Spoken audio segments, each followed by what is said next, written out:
I see 5. We are...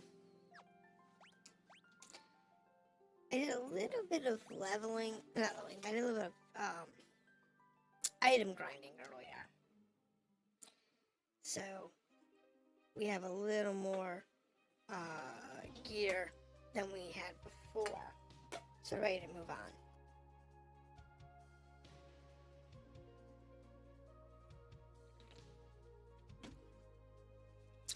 So everyone's got the best gear for their current jobs. And I guess we'll move forward. Trying to figure out where the next town is. Town, cave, dungeon, castle. Kuza.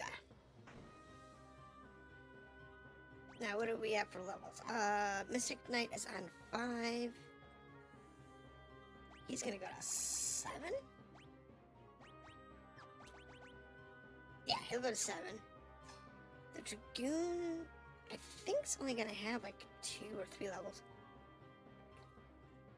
For Dragoon. The White Mage is almost mastered. Thief is almost mastered. Cool.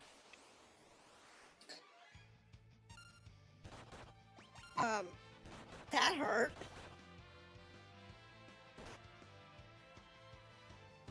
That was painful.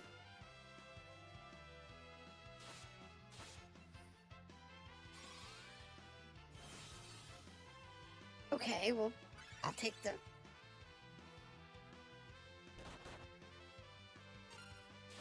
Sure.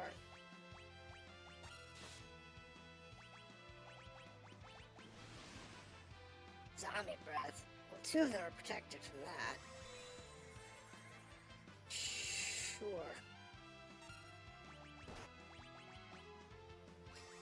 Never mind, we're done.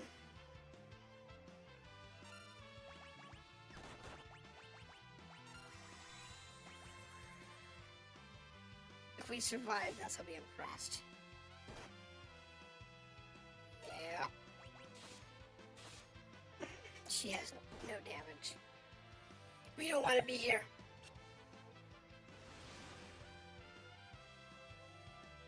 The shield dragons.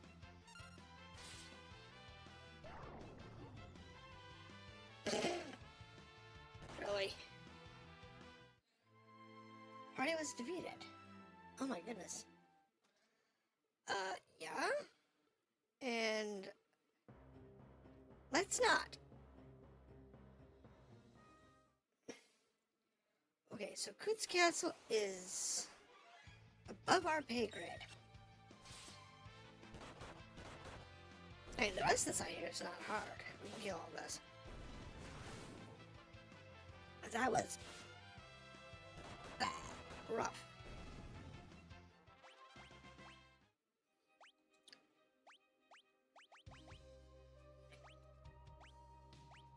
Okay, so the girls have the angel rings on. Who have the angel rings? Alright, so Coot's Castle above our skill level.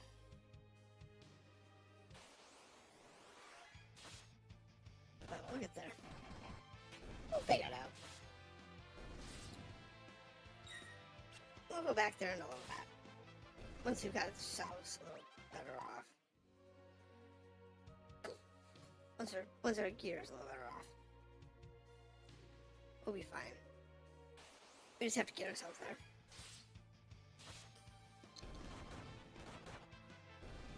It's okay. A few more levels, better than our gear, we'll be fine. So should be another town or something near here somewhere. Oh, this is gonna be a place we're gonna go to. The Moogle Forest. Oh, we can be Moogles now. Poor Moogle. Never thought we'd see a Moogle out here. Moogle. Strange little creatures that live in the forest. They're pretty timid, so you really get excited for one. Let's help it.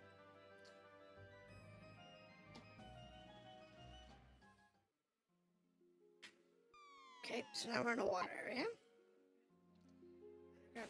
Okay. Okay, we have crabs. They actually have quite a few hit points. We're only, what, 800? It's not too bad.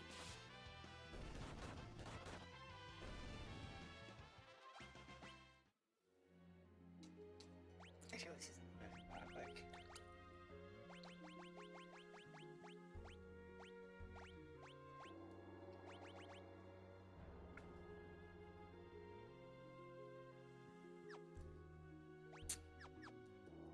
Guess I got two that with Lauren on, so we're in a new area.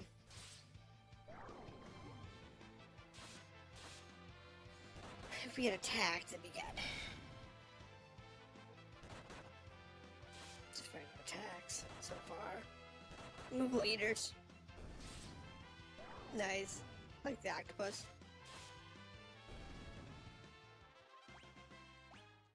2 AP.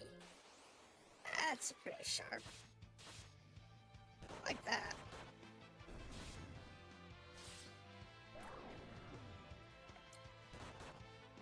It's not a bad place to level up either. Money's not bad, game's not bad, expense isn't bad. So, I mean, come on. These fights are actually really good fights.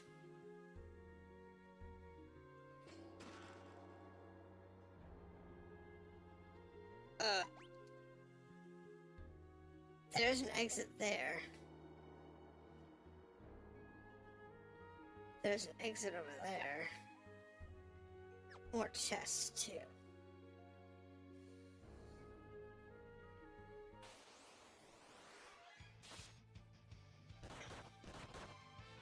Well... Vampire. I think we learned that one.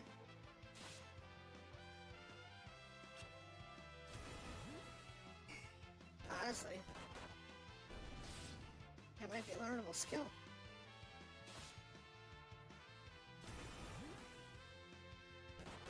We'll know in a minute. We've got enough of them. That is learnable. Alright, we'll go this way. We can re-enter here later anyway. I'm sure. I don't know where we want to go. But we'll get there.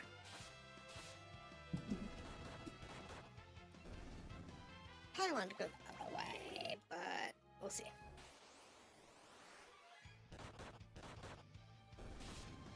Like I said, I'll take all the AP from these fights. It's actually good.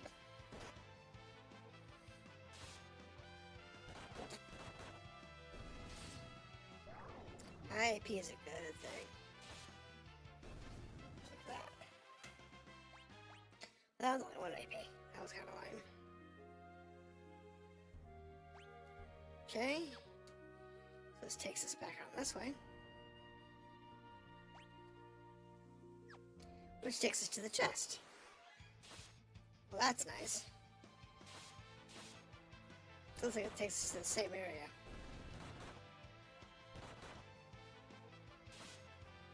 We're gonna queue after this fight.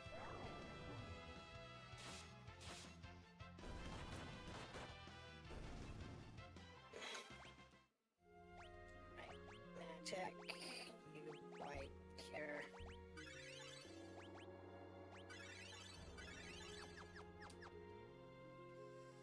Okay.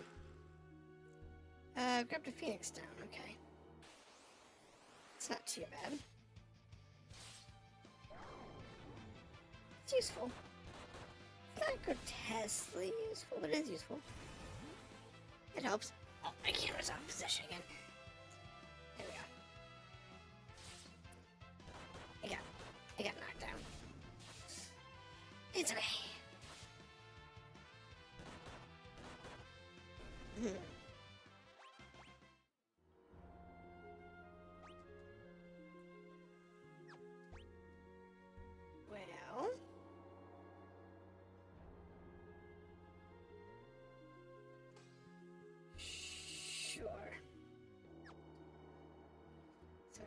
this way.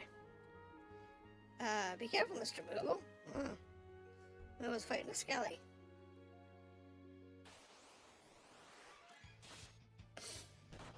Not the fight I was expecting. But okay. I guess that's a thing. We can work with that, I guess.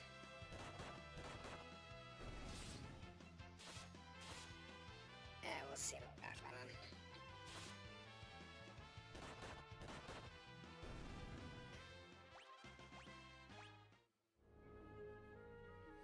Now we get to fight the skeleton.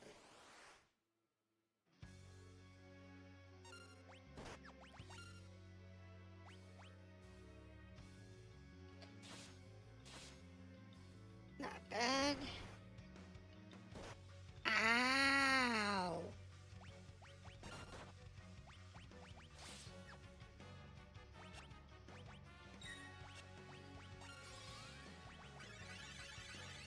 That was nasty.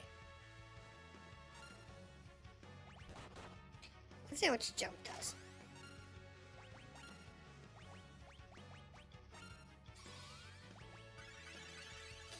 Oh, wait, it's undead. Ow. Ow.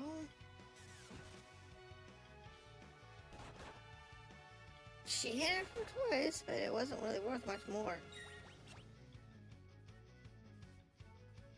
Really? Do I have...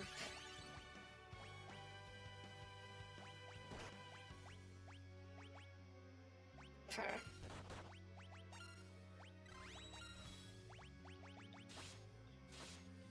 She's the correct... Okay, so she does double damage if she jumps. And she's out of the line of fire for a while. It's not bad.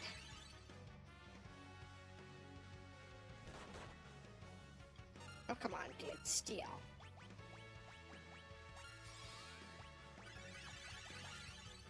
Come on, fire. Do some good damage. Oh, yeah. That's what I suspected.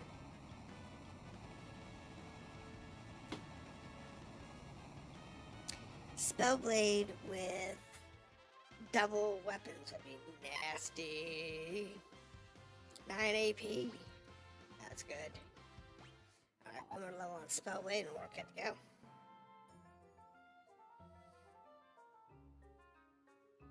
Somebody befriend the Moogle. Oh, you must have been so scared. It's okay now. Don't worry. Come closer. Poor Moogle. It's alright now.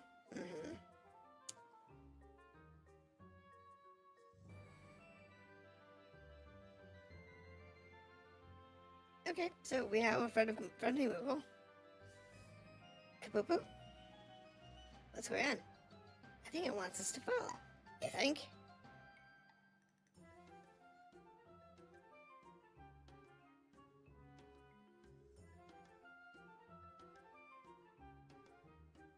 Okay.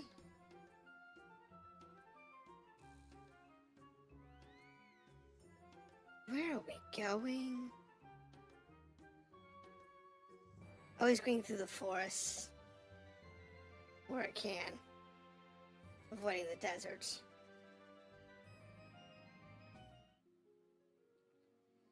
Okay.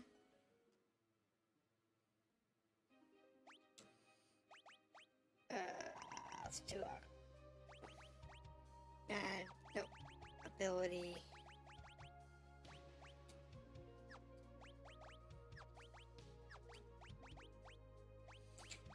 White cure.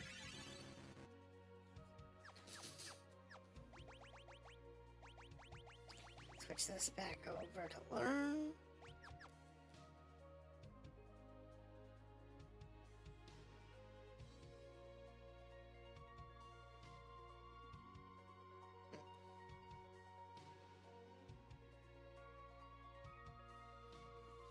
So he's over here. Oh, it's in this forest over here. Right. There we go. And then move a village. There go all the other moogles.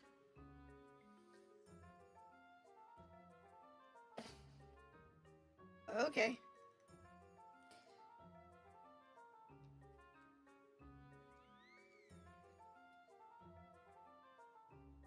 It's locked, you think?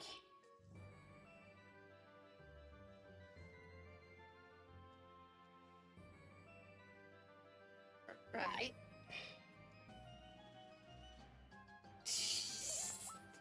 Playing tag with the Moogles. I think this is the Moogle we helped before. Okay. Are you thanking us? Sure, in we go.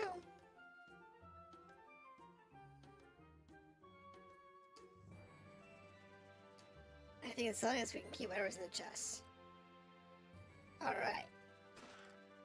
An ether. Phoenix. Money. A dancing dagger. And a cottage.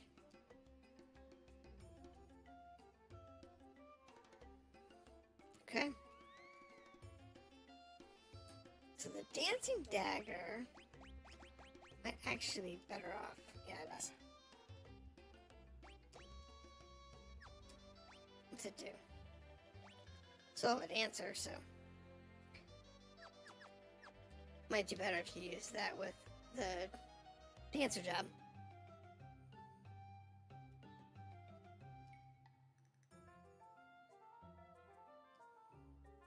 What's going on?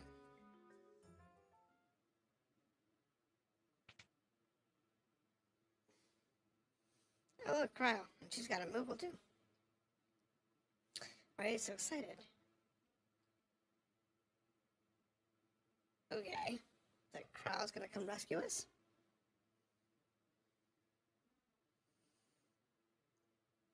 Is something the matter? It's Grandpa. He's in the Moogle village. Moogles can all communicate through telepathy. Even when they're far apart, they can keep in contact with their minds. The Moogle village is pretty far from here. I know, and the wind drake is too tired to fly.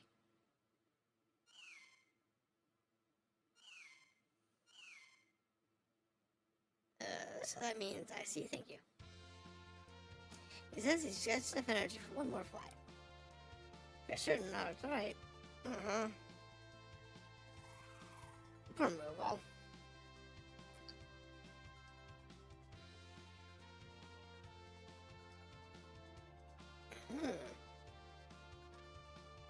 No clue what's going on. They're all wonky.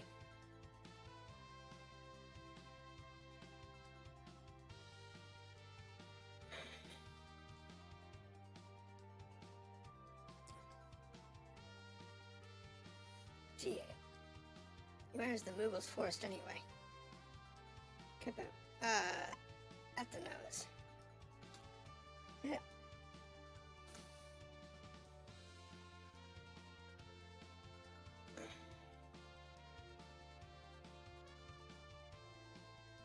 Oh, I see.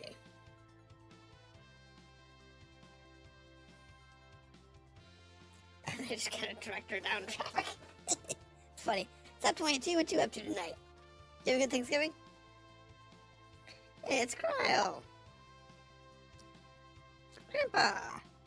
Hey, Cryo's finally caught up with us. How did you find us? The Moogles told me where you were.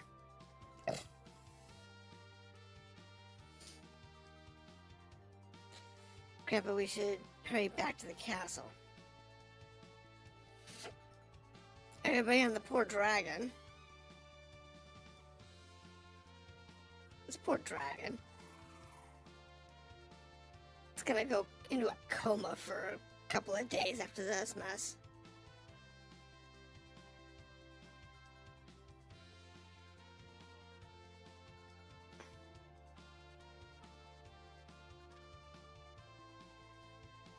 It's an auto flight. Sure.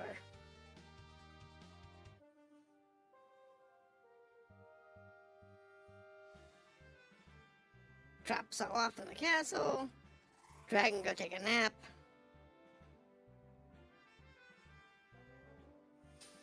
Ferris, Lena, Art, Golf.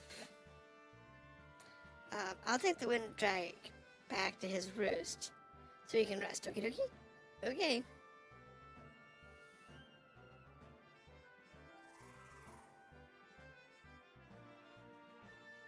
There we go. Bye-bye, dragon. We just got home from family, get together. Yeah, we had good. We did duck this year.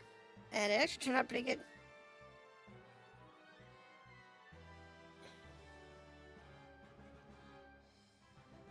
Thanks for holding down the fort. I was gone.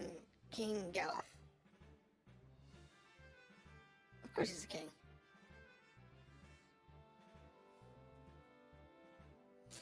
What's the situation with Exdeath? There's been no activity since the bear went up. I see. And our troops? They've been almost entirely wiped out by Exdeath's monster hordes. Not good. All this time I thought you were just some crazy old man. You never said anything about being a king. Must have slipped my mind. Yeah, Mr. Amnesia. Well, it should is a surprise and a half. Good job, man. Now get some rest. Yeah, sir.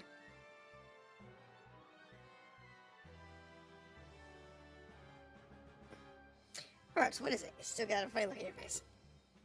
It's you, a king. I can't get over it, that's all. You say I'm not the epitome of kingliness? Well, you know, there are brain cells missing. What?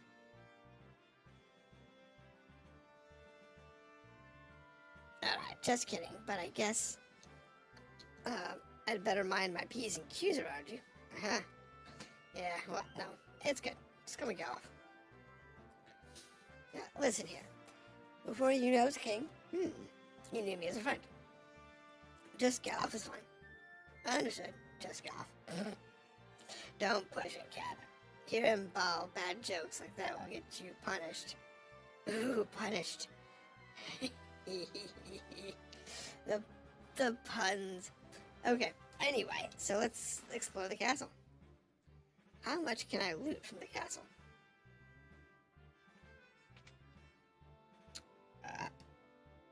Lady Crow, you can speak with this Moobo as if it were a person. Oh.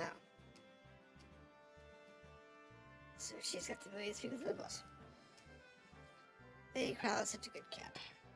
She's got a big heart, the same as the king. Okay. Upstairs. This probably takes us out to the, yeah, where Crow was. Crow? The Windrake, he's dying. What? What happened? He pushed himself too hard. He was wounded and shouldn't have been flying, but he took me to find you anyway. He sacrificed himself to rescue us. Is there a way to save him? Well, we need dragon grass. Dragon grass? Will that heal his wounds? Yes, but I don't know if anything exists in this world. Back home, windrakes always nest near dragon grass.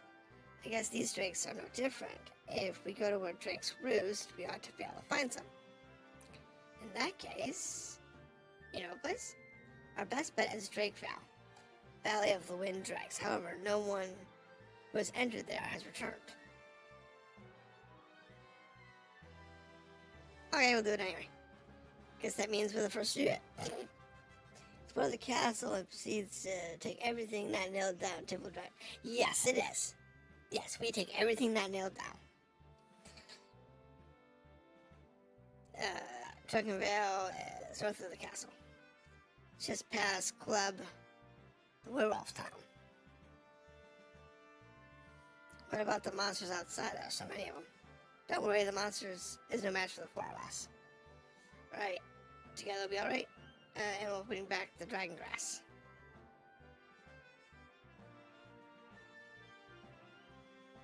Alright, so we are Now they seem to have finished taking everything in the castle that's not nailed down, that we can stick in our bag of holding. How big is it? Answer: yes, I can hold everything. Okay, gain to teleport.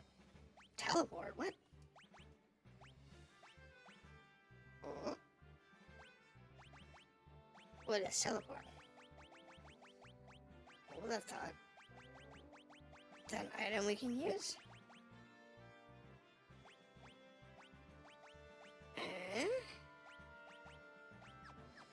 Or is that magic?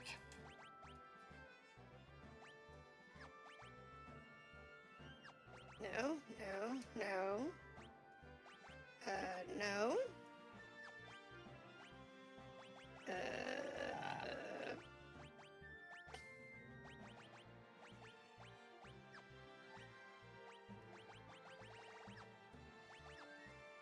Wait.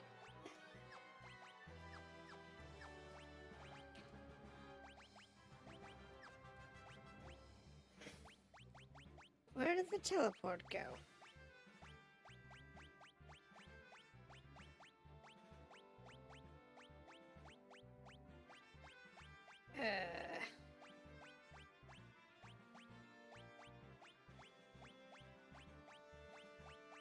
Don't know.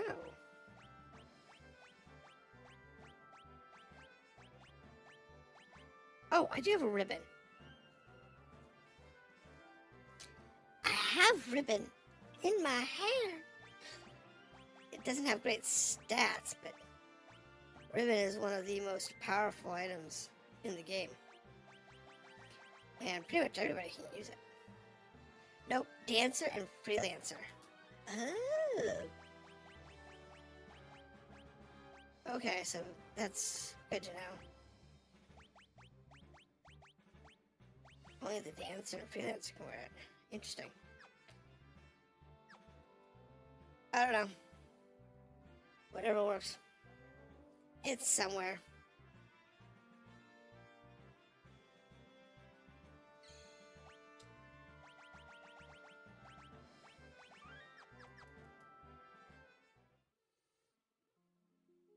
Into the castle basement.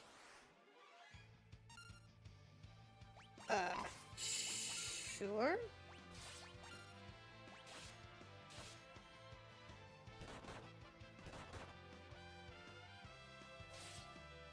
They got a lot of hit points.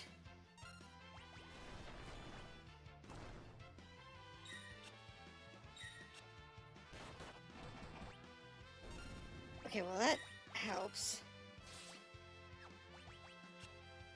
White mage kind of Suna, which can get rid of the stone.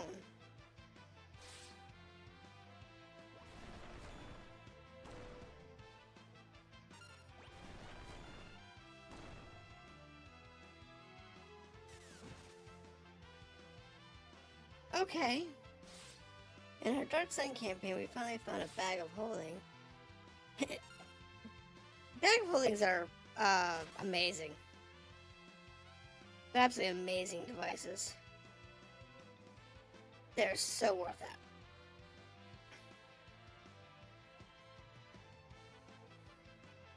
I think they're out of MP. Yeah. Out of MP. Alright, golden needles it is.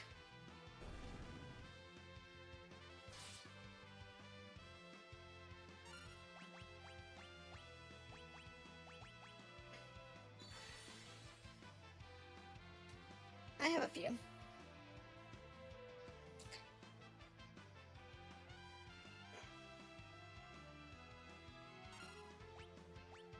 Magic Suna. Items called the needle.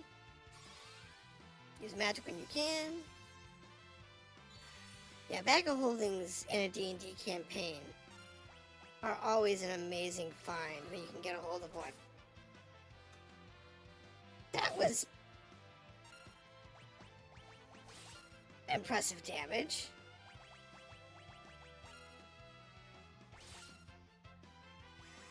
That was some really impressive damage. So the thief actually has some legitimate attack power now. If the sword dance goes off.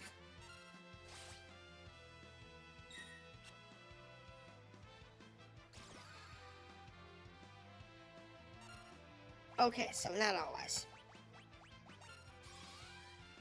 That was great.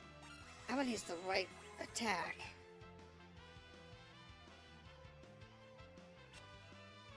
The stagger might not be the best choice. Aye.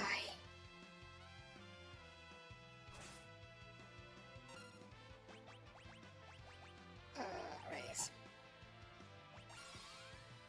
Really not be the best option.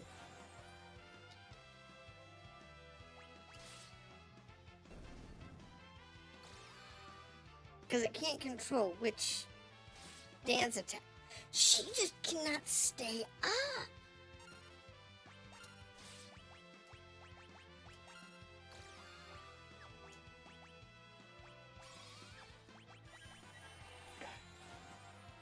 There are a few more airbornes here.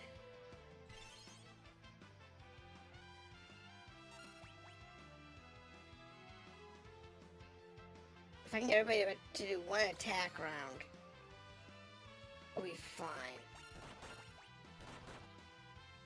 Because we'll be able to take both of them out pretty quick. Good, good.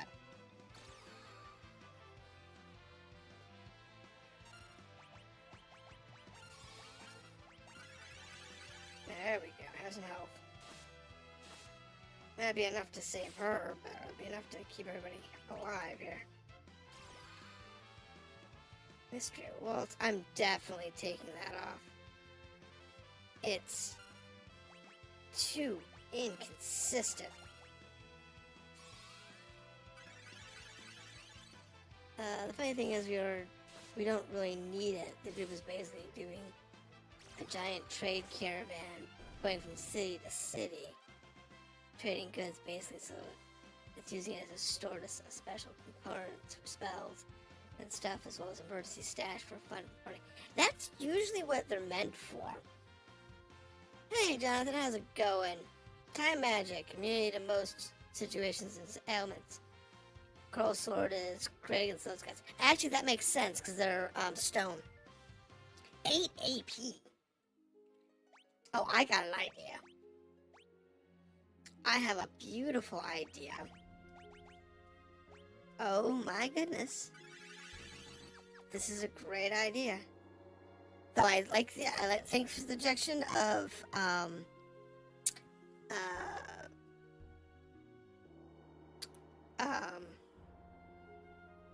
the swords, which I will definitely switch back to for the characters that can use it.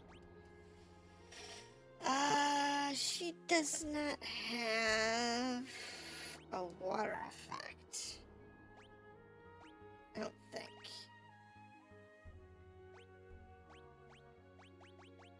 No, she doesn't have a water effect. That's fine. However,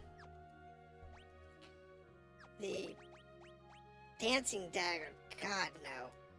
That was a mess. But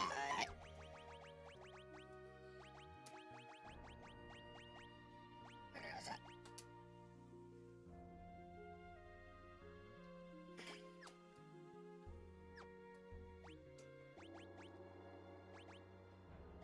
Does he have time? I don't know if he's got a time mage. He's got blue. Blue? He doesn't have blue. Oh. Well, that's obnoxious. He doesn't have blue or time. Okay, so this is going to be one of those. We'll give it a go. And see if it, gives me anything.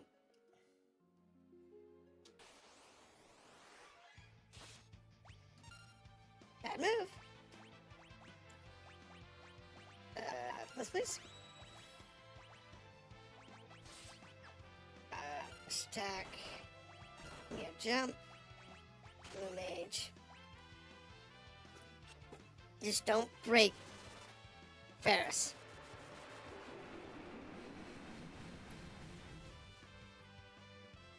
Bye, boys. Bye, boys.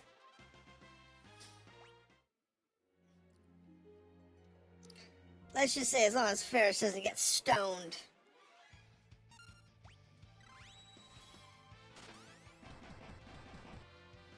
We are solid.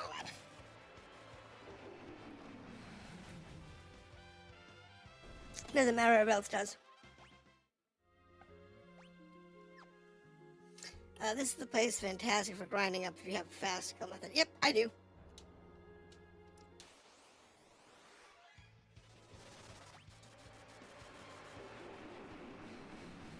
We have one hell of a fast kill method.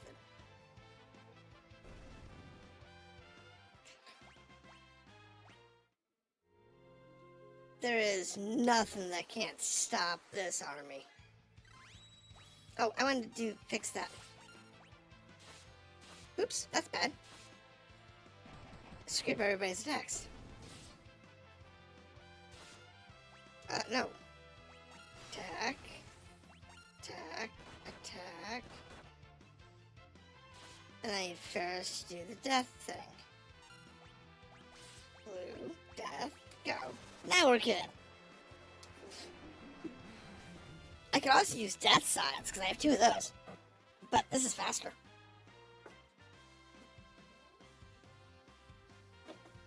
This is the fastest way to do it. Oh my goodness, 8 AP.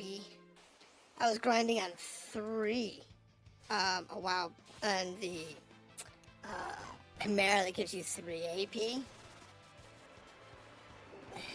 the other day for a couple of hours. Because I just needed to get some stuff leveled up. But, oh my goodness. This is going to make our lives so much easier. Though it's still like 130.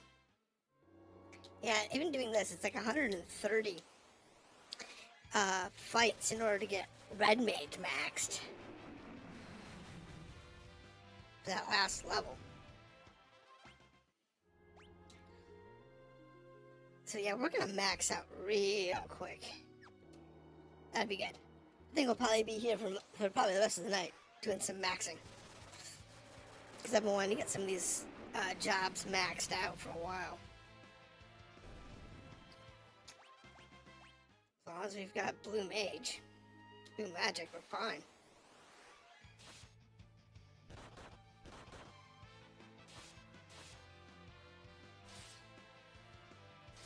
This is the fastest way to level up.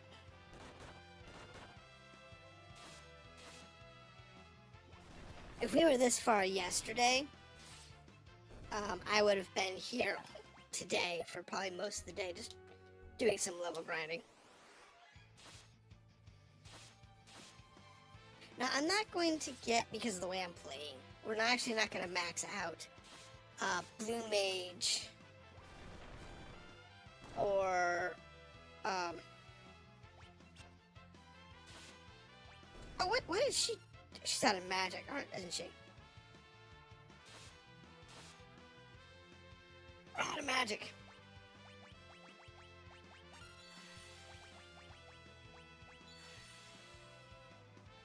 That's a problem. Alright. I'll have to go get some more magic. We can come back to this.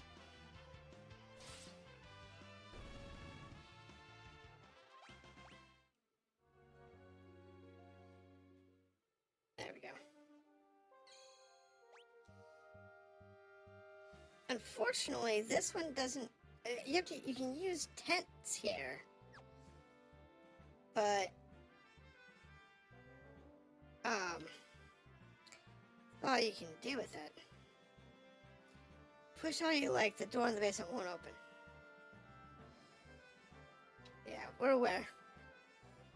We just need a place to rest.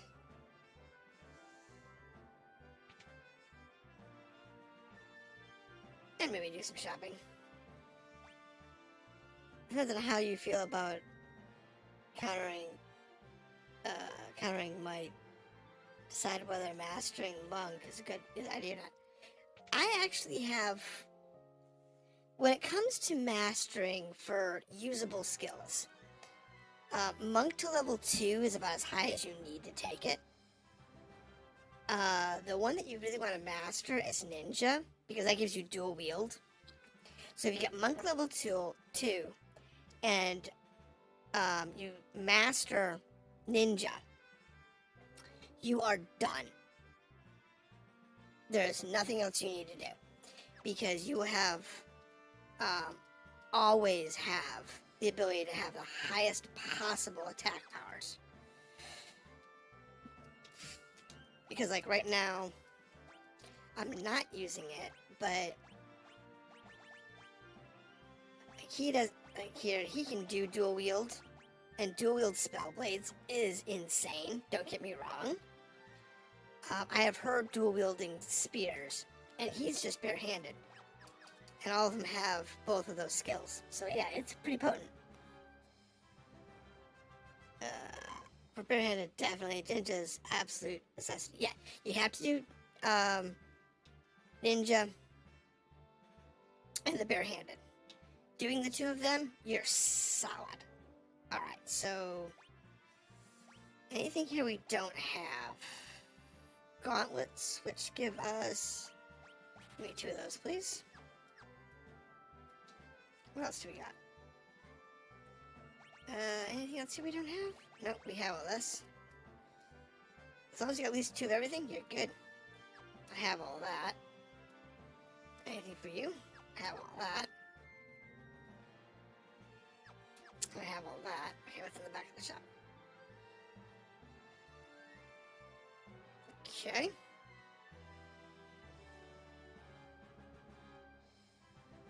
Yeah, I can definitely agree that there are certain jobs that are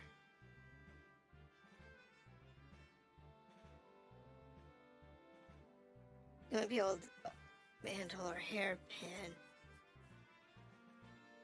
Yeah. That is a well-known problem with the auto equip.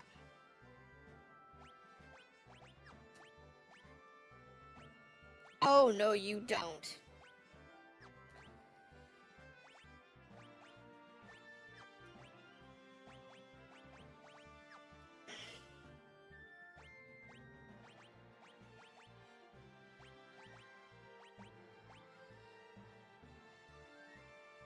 Yeah, no, that's useless. Okay.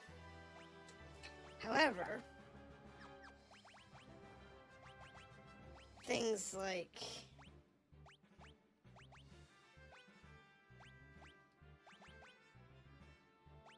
it's like the oven mantle, which is heavily defensive magic. It also has advanced physical attack. If you need a lot of defense, that is like the ultimate one to put on there. You can two-hand it and both-handed. Yeah, the two-handed weapon ability, which comes from Knight, is nice because you can use one weapon with a lot more attack power. But I think personally the dual wield is the best option, because dual wielding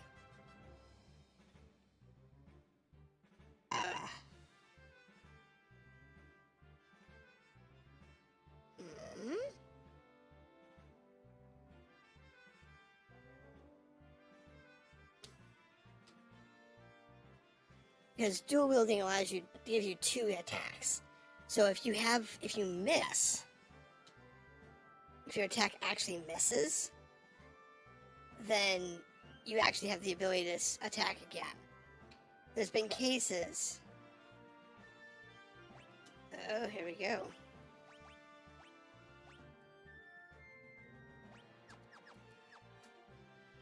Cool. That was with the trip. So like with her tridents, because she uses dual wielding for the tridents. if she misses with her first attack, she gets a second attack. It does the damage from the weapon, so you get, say, double damage from it. So if it has 300 per, you get 300 there.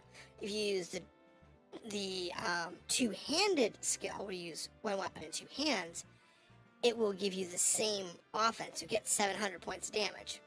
But if you miss your attack, you're done. You don't get a second chance to strike again. So that is something that you always want to take into consideration. Do you want to have more attacks? So you have higher chance of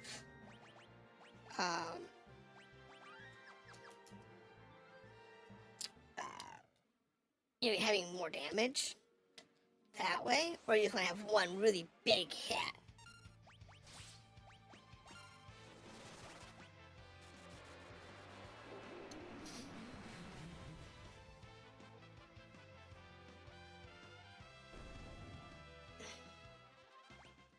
Actually, what's a really good idea here is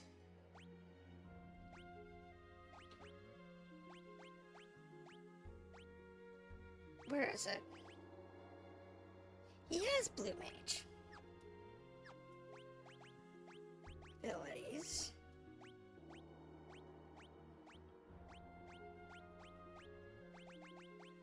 He has Blue too.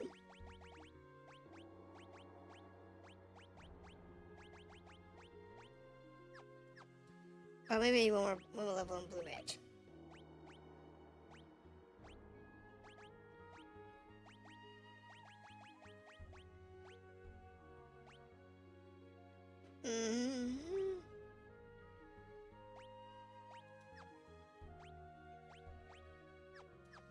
Actually, you know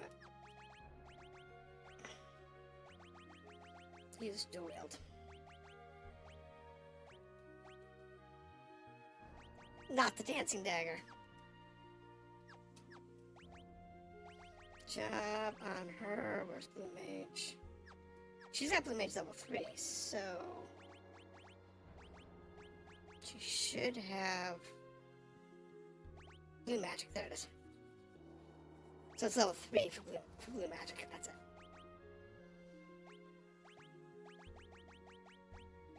And he does not have Blue Magic. Okay, so job him Blue, yes. And then give him barehanded. Why? Because frankly, I don't have enough good weapons.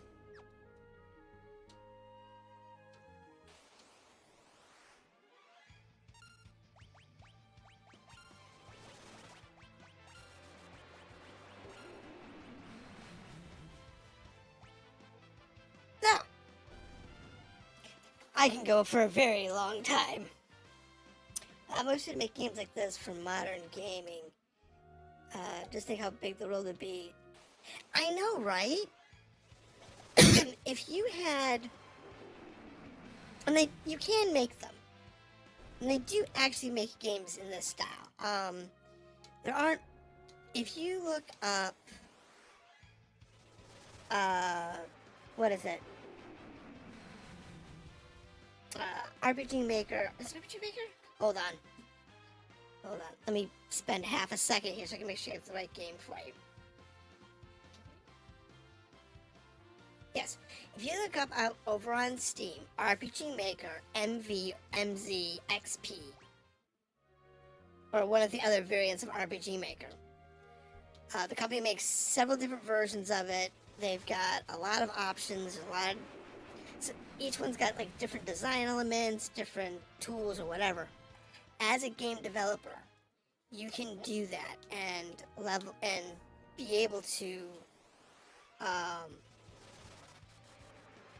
make your own games, like in this style.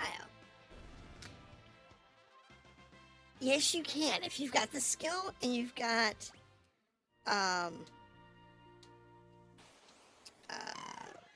you have the right skill set, you can. Now, RPG Maker MV and MZ is this style. It uses this style of graphics and combat setups. If you're looking at XP, it's more like Phantasy Star in that style of graphics. We got the tall characters that are kind of skinny. But you can do anything you want with it, as long as you've got the skill to write the scripts for it. I was playing around with it for a while, a couple years ago. I really enjoyed playing with it, but I just didn't have the desire to really dig in and go through with it. Okay, so Ferris has mastered her next job.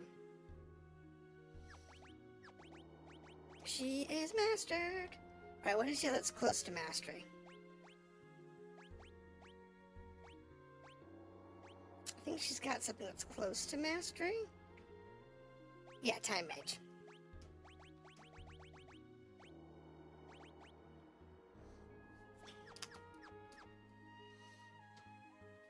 We'll do Time Mage. If you're not enough in the Ruby language, you can customize the program itself. Oh, it's written in Ruby? I didn't know that. Shoot, I know Ruby. I really do. I mean, I'm good at Ruby. It's one of my favorite languages. Why did somebody use a melee attack? Oh, it's been Ferris. I bet Ferris did. Because she's,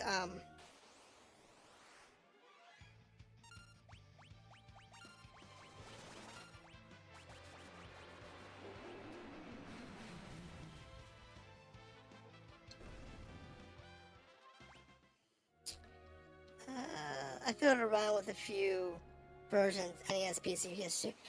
Yeah, I have the PS2 version of it. I did a couple of videos on it over on my YouTube, or on the YouTube channel, which you're on, that I kind of explored a little bit of MV, a little bit of MZ. I did a little bit with the PS2 version of it. That one actually is really cool.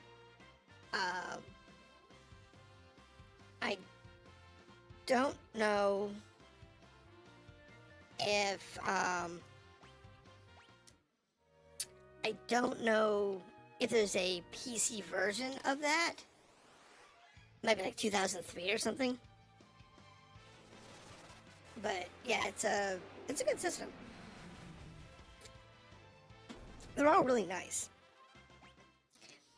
The one thing though about if you can get MV, MZ, or XP, you can really get into them and how they work,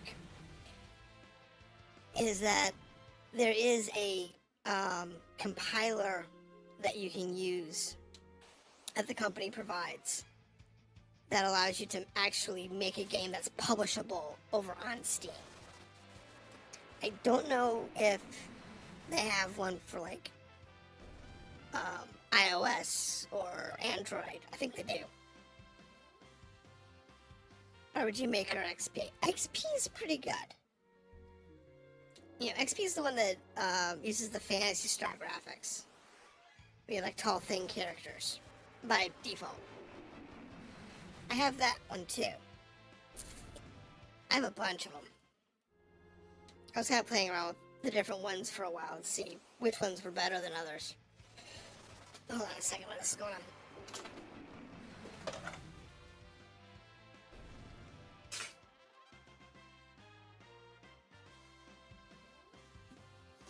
It's been cold all day and the heat's been running. But now it's starting to get warm in the house because it's starting to warm up a little bit outside. Had to turn it down. Still have the install file on my backup drive. Yeah, no, Steam has them fairly cheap. Now, the one thing that you have to worry about on like Steam is that they have an insane number of DLC packs that you can buy. Some of them are like a couple of bucks, some of them are really expensive. where they have like graphic packs and character designs and the actual drawn characters that you see for like visual novels. That kind of stuff too. And there's a lot of like really high detail stuff. So if you're not a talented artist or don't want to pay an artist, but you want to make the games just for fun, you can use all of that to your, for business license, for business use, if you choose to do it. There's some pretty cool stuff in there. One of the things that I made when I was first playing around with that, and this video I think might still be on the channel. I might have actually muted it. I don't remember. It was one of the first videos I posted. Was bathing suits. I did like several different style bathing suits for the characters, and that was fun. That was fun design. Took me a couple of days because I'm not fantastic at it, but I like doing pixel art. But I made some bathing suits for all the characters. That was fun. Both guys and girls, and a couple different suits and color patterns and whatnot. But I really didn't do too much with the actual Maker series. It's fun though. Curious if you ever played Suikoden. Not since the remakes. I did play one of them back when they first came out. On like the PlayStation 1? PS2? Is that around that range? Alright, so First Thought of Magic.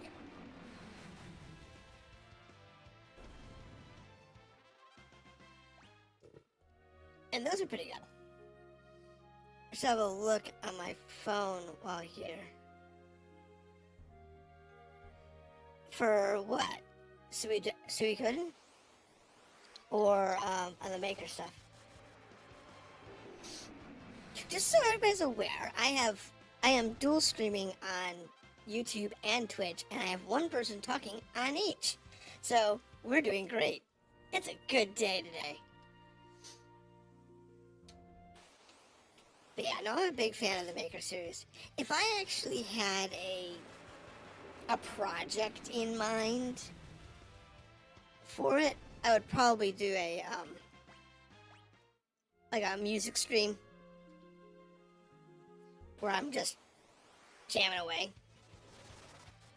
I'm using an iPad. Oh, that's cool. I like the fact that you can watch YouTube and Twitch and whatever on mobile devices, on your iPad, on your tablets or whatever. Having 4 blue mages is amazing. Absolutely amazing. That's all there is to it. Let's see, the first one's on PS1, second one's on PS2. Oh, okay. So, yeah, I don't remember which Suikoden I actually have played. And I know that they either just re-released them or they're coming out soon, one or the other. I think they just re-released them over on like Steam and the modern gaming platforms. But so it's pretty cool. I like that. I like when they re-release games in a way that keeps to the original look and feel. That's why I like these pixel remasters. Because, yes, they've upscaled the graphics, but it keeps nice. Blue Mage mix the killer combo. Yes. Yes. 4 Blue Mages is the fastest way to do this fight. We were actually talking about this, yesterday. I think it was 22 that mentioned it. Yesterday, I think it was. Might have been Saturday. They were talking about it. And we were going through one of the other areas, and they were commenting, yeah, there's this one area that's got like 5 white things that get like a bunch of AP. There was a bug in the original. Probably. I wouldn't be surprised if there was a bug in the original. Especially if you were using the export version. Oh, we're down. Okay, I need to go get more magic because we're down to our last summoner.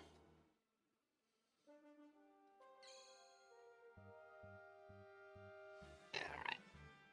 Go get some more life. An exit bug? I don't remember that one.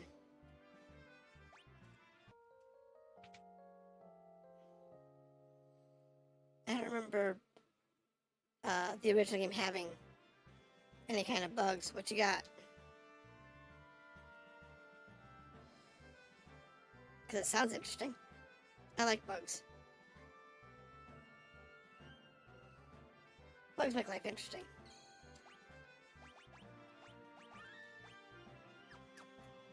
So yeah, now that we have everybody's level 3 Blue Mage, then everybody can do Blue Mage spells on their own, which is really nice. It's really nice. We just have to pick it up. When a cutscene brings you to a location, you cast Exit.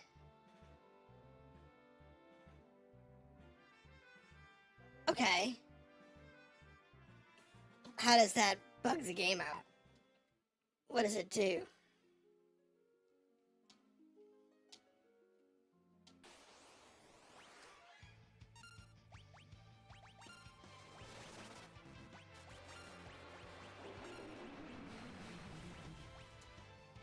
There we go. Everybody's up and running.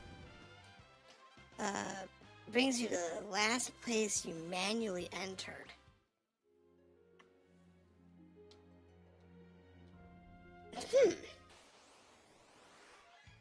Okay. That sounds like it would cause some very interesting,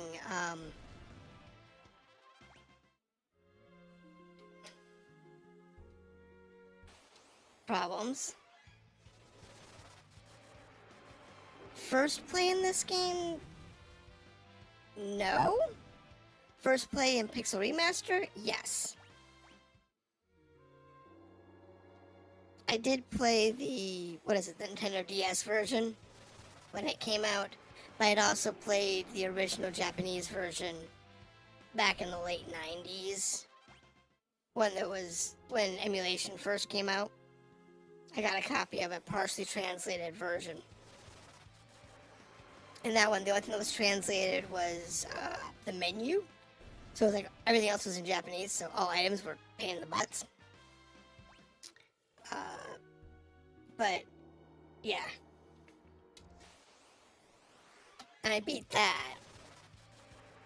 And I played the DS version when it came out, which is the 3D version.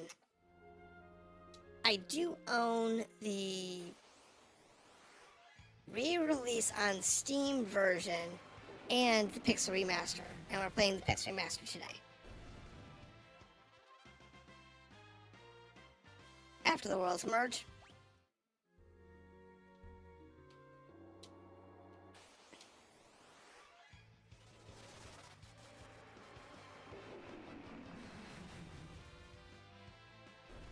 There we go. What about that particular section of it?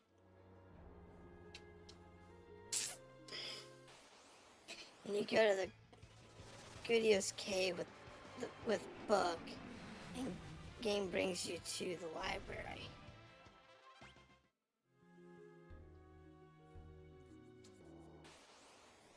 I'm guessing that's what you're talking about, using the exit.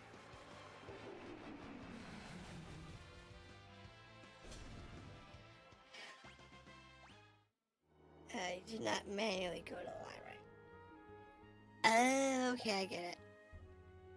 I get it.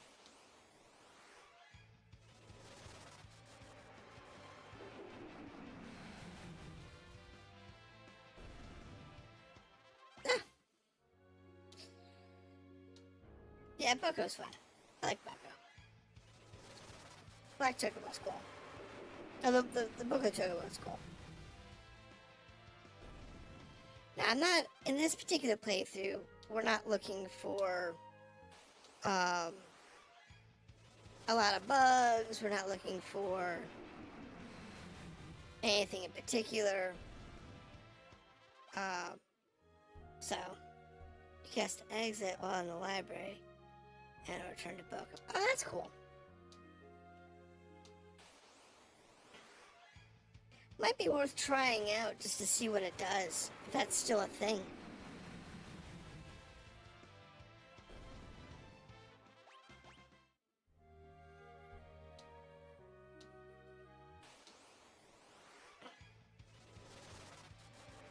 Welcome back. I know, there's nothing you can do about the commercials. I can't do anything about the commercials. You get ads, there's nothing I can do.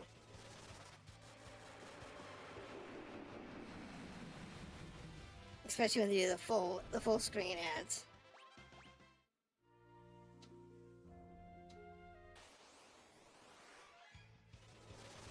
I wish I got more of the ones that are like on the sidebar or bottom ads, but it is what it is.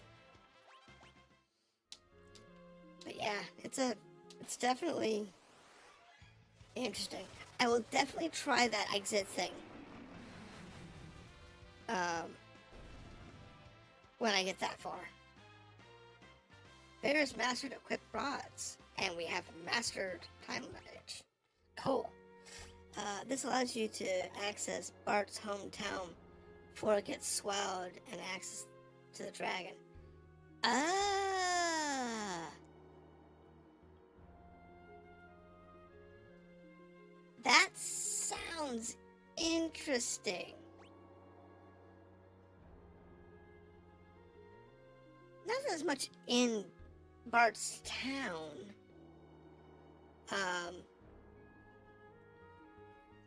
Once they added some content. Okay, so Time Mage is now done. She have another one that's close to level. Close to max.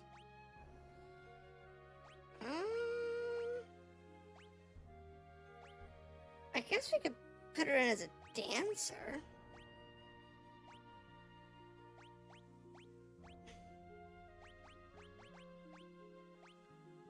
Unless I want to draw in red mages. That's a pain in the butt. Let's do something else. Let's do dancer. Dancer's actually a pretty solid job. Blue magic.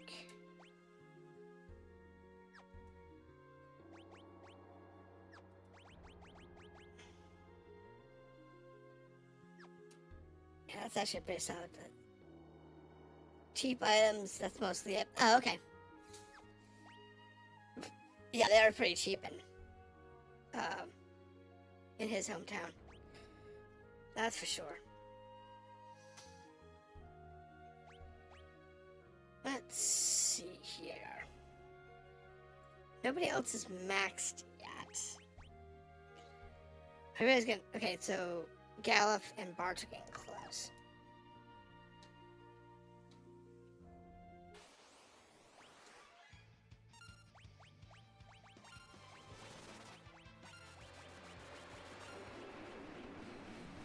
There we go.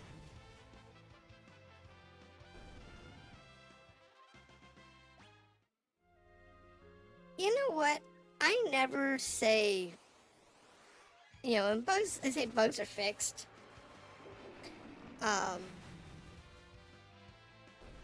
always like to try them because sometimes, okay, so here's an example. When you go to the 3D version, maybe the bug's fixed. When you go to the ported version, which is the old version on Steam,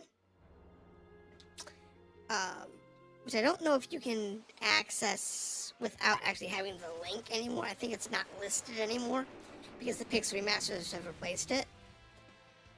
But if you can find it, it's marked as Final Fantasy V old version. Now that version, which I also own, which I think is actually a direct port of the original game. So that one does have some buggy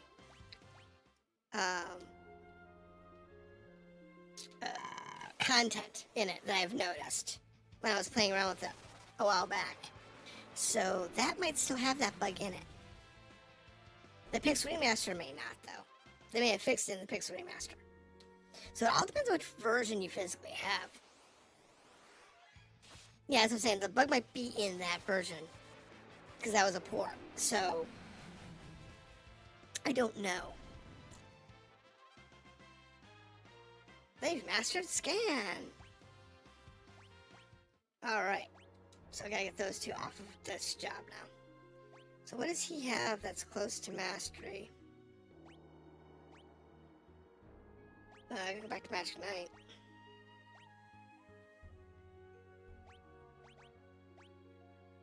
He's got Black Mage.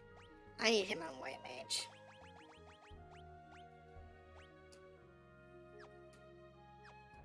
Just... Galuf, I need you...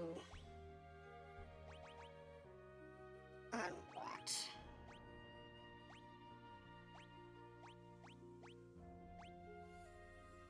White Mage. Because I want to have the White Mages mastered. Though the loading times is slightly long. Yes! I do actually have the PlayStation 1 version sitting over on the shelf.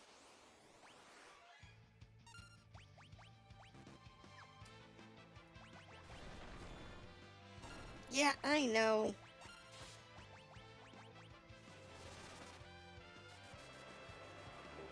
It's fine. Galuf can be a stone statue for 5 seconds. I'll fix him in a second.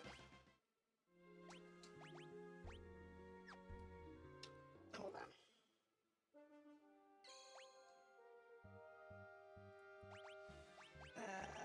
on. Magic. I forgot, every time you change jobs, you really want to go level up because it changes your magic values. Yeah, the PS1 versions do have a longer load time. Especially compared to this version on Steam with an SSD and whatnot. I have 0 load lag. Oh wait, I want to see something. No, not that one. I want the weapon shop. I have all the spells. But I want to check to see if there's any... I think we're okay.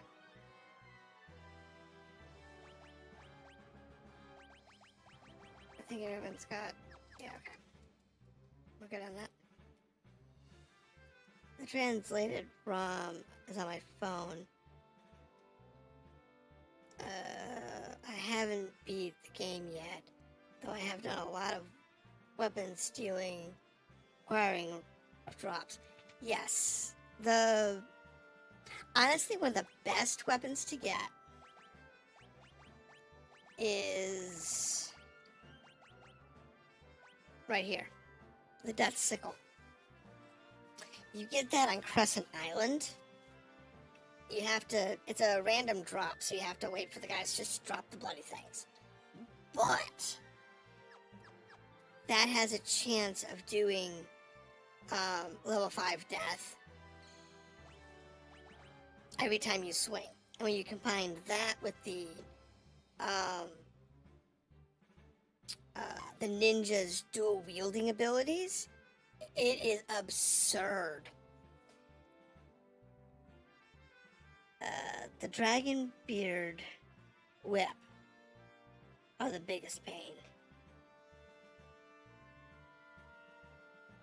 I bet. The stealing of weapons is something that I do often, but it's fun. Yeah, it's one of the best weapons in the game. Especially for grinding. Alright, So we need to...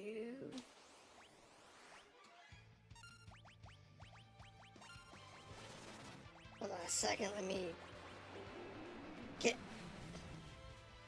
Couldn't do it fast enough. Well, Lena's hasn't changed jobs, so we're good. I can put it on auto and it'll be fine. Because Lena hasn't changed jobs. Yeah. Got another question for you. Have you ever played Legend of Dragoons? Yeah.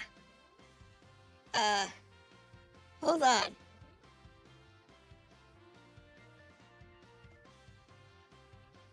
Hold that thought.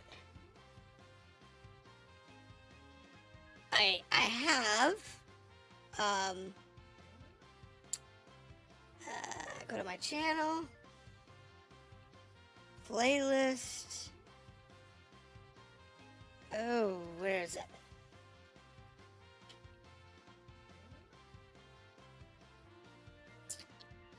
Is it not loaded?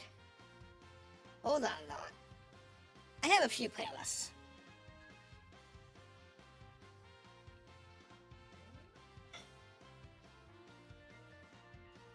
There it is.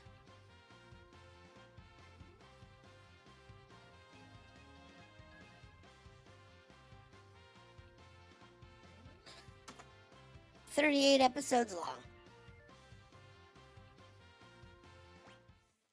I beat that one last year.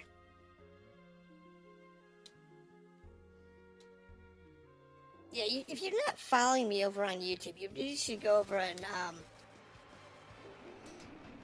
check out my YouTube channel, because I have partial clears on some games where it's like nobody came in while I was playing. I got like halfway through, thirds of the way through the game. Sometimes I just got bored with the game. I know he was here, so but in that one's case, I suffered through it. 36 weeks. No, 38 weeks, rather. It was 38 weeks, one episode a week, 38 weeks through Legend of Dragoon. Full clear. And I don't think we missed anything on that game. Now that was I believe that was the PS3 version of the game. I think so. I think it was the PS3 version of the game. Though I do own a copy of the PS1 version.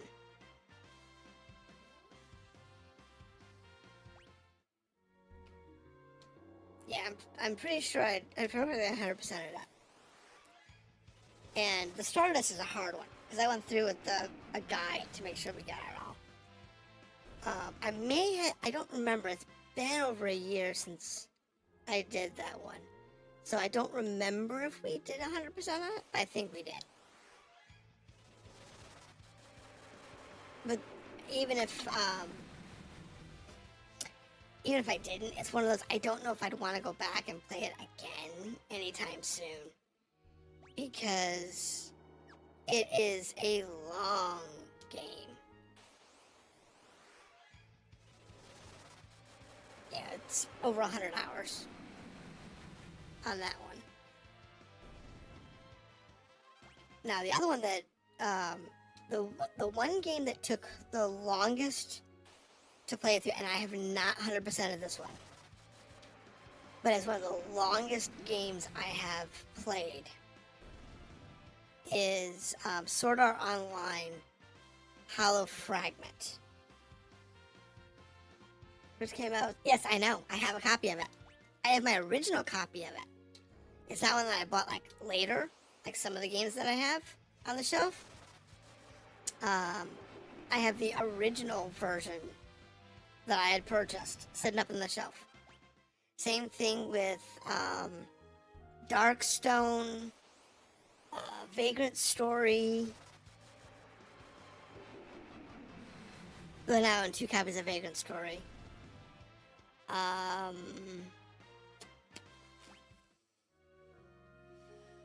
What else do I have? That's one of the rarer games that I have that I bought back in the day. Oh, I have both Lunars, 1 and 2. I have my original US copies of that. But that one's kind of special because I bought a lot off of eBay, and I have nearly every copy of from the Lunar series. Look, I got 500,000 gil. Yeah, it's a definite series that I own a lot of. Because that one came out back on Sega CD, and I have the Sega CD versions, the PS1 versions, the Saturn versions, you name it, I got it.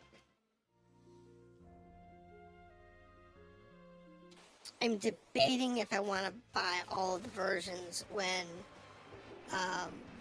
the remake comes out next year. I'm going to get one copy of it so I can play it, but that's about it. I don't know about the rest of them. Might you be familiar with Treasure of Rudars? It sounds familiar, but I don't think I've played it. Hold on, let me note that one.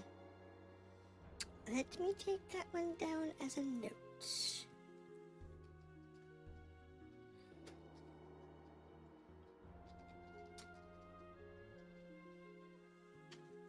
Treasure of Rudas. Okay, I have it noted. I will take a look at that one later when I have a little more time. Because I don't think I've heard of that. I don't think I've played that one. I've heard of it, but I don't think I've played it.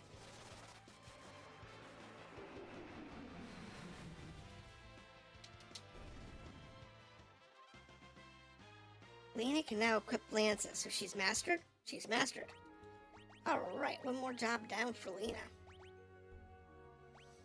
So the question is, what to put her on next? She got Monk 2. Black Mage? Summoner?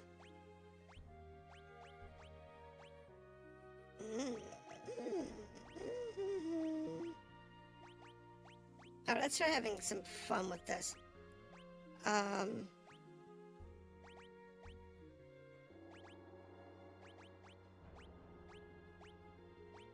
Let's actually do Beastmaster.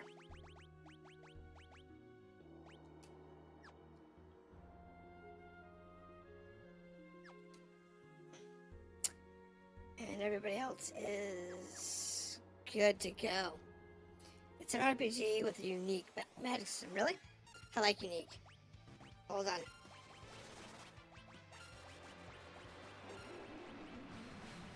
Okay, we're back.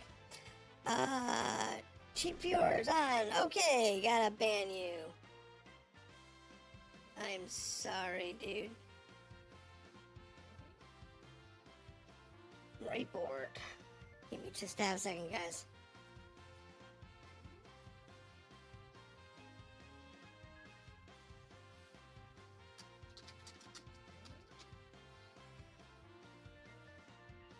Lock user. Yes, please. Goodbye.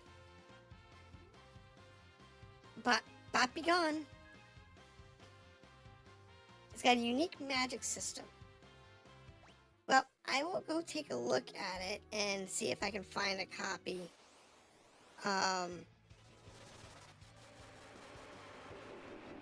Either a modern copy or a ROM. Mantras you create yourself or you hear about in-game. Oh, okay. There's a couple of games that allow you to make magic like that. The systems never went over really popular.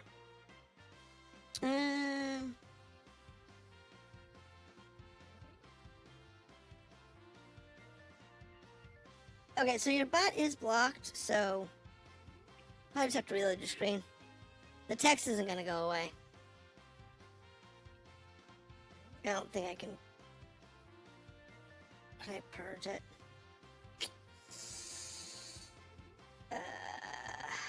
Warn, timeout, ban.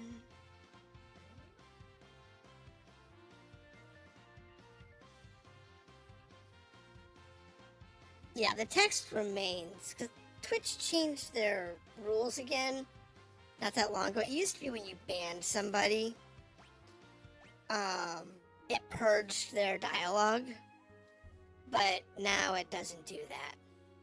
So I have to kind of live with the fact that it's there, but they're banned, so they can't come back. You want a strong water mantra, combine flood with the prefix of giga. Ah, okay, that makes sense.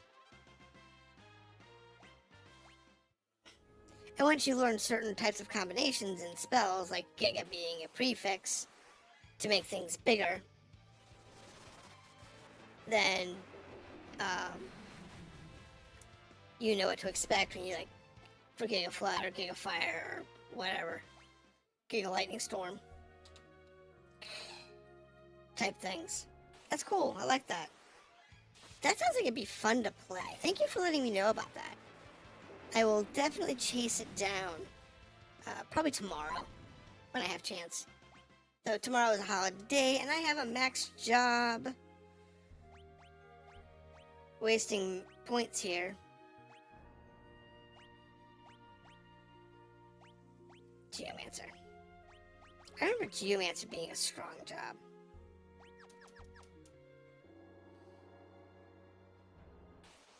Or Suffix is like God.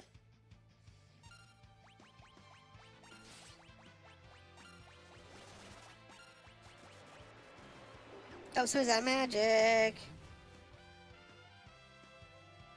Bye. Alright. Oh, that thought. We need to learn to control.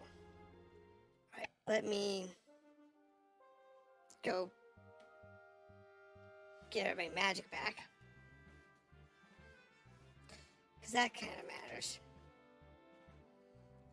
Yeah, not paying attention to the game, and I have a guy who's mastered a job sitting here wasting AP, and another one who's out of magic. Sheesh.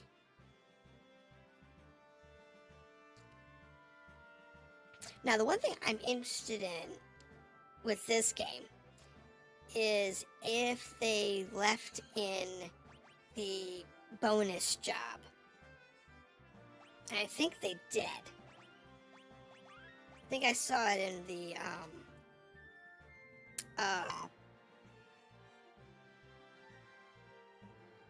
achievements. Where because there's that bonus job that's like Mimic, which is better than Freelancer.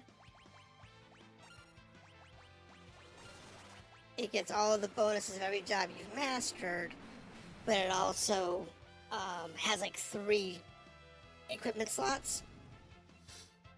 Yeah, the secret job. Yeah, it's a secret job that they released, and I think this version actually has it.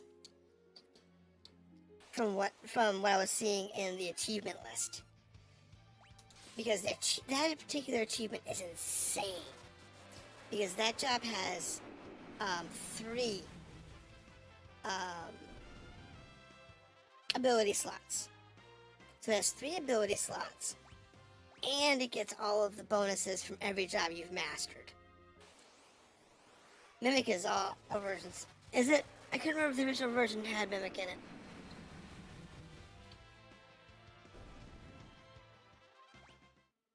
When I saw that, I couldn't remember if Mimic actually was in the original version of the game. It's been so long since I've played that particular version. So I wasn't sure if it was added later or if it was from the original. But thank you for letting me know. But that one is amazing. It has got to be the most interesting job.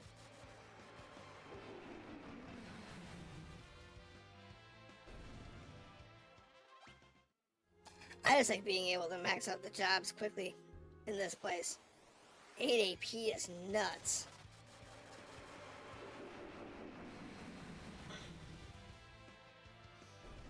Absolutely nuts. And using death to do it is like stupid. This is absolutely stupid. I love it. Just sitting here jabbering on and maxing out jobs.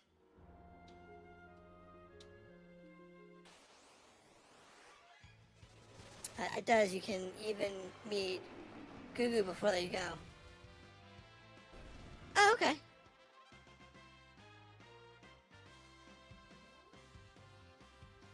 Huh.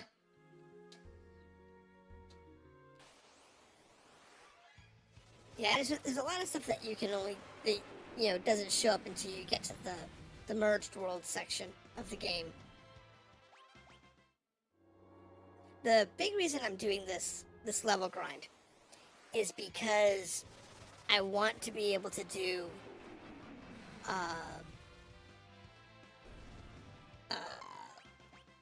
like the ultimate weapon and all the hidden bosses like ultimate weapon and so on.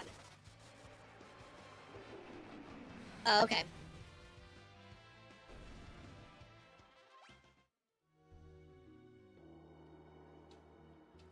The only thing that I may not actually complete on this go round due to not paying attention or not knowing where to go. What's Light Step do? Hold on. Light Step. Light Step. Avoid damage on floors with harmful effects. There aren't very many of those in this game.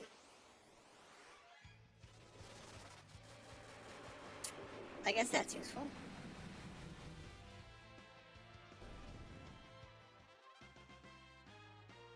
Oh, right. Master 6. Oh, 6 White Mage. Yeah, this is definitely a place I'm just gonna sit here and farm for a while.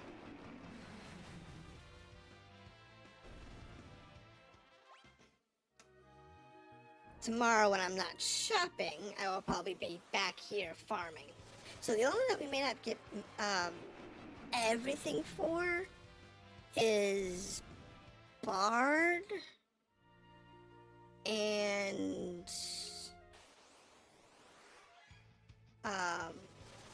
Blue Mage. Undersea Tablet. Okay. Yeah, I know there's some areas that have them, but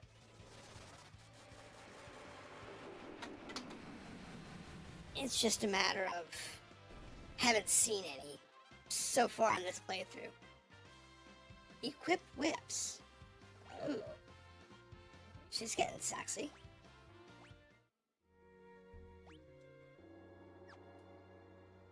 She can now equip whips.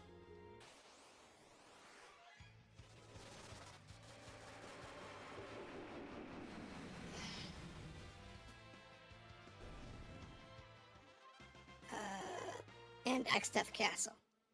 Now that sounds familiar.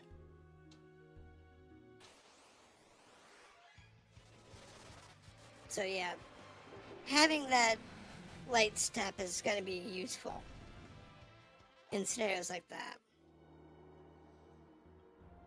So yeah, I don't remember if I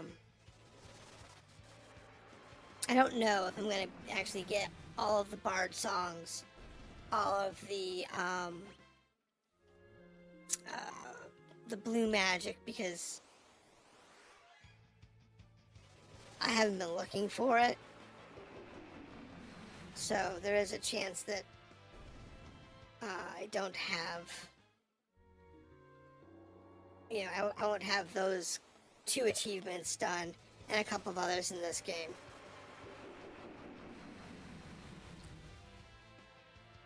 But I like the game well enough that I might do a second playthrough.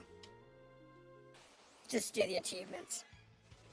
Final Fantasy IV, which I did this year, I actually want to go back through and replay at some point, because I did foobar that one. I missed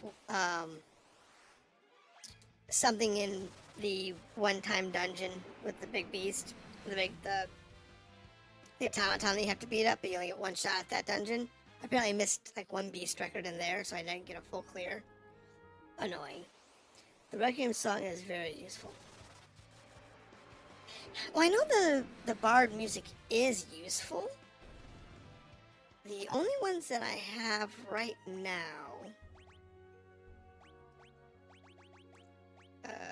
are Romeo's Ballad and Alluring Air. It's the only two I've gotten so far. That was funny. Yeah. In Final Fantasy IV in the developer's room. Yeah, I don't think I unlocked it during my playthrough on stream. I don't think I did that one. I know it's there, but I think I missed whatever the achievement was to get it.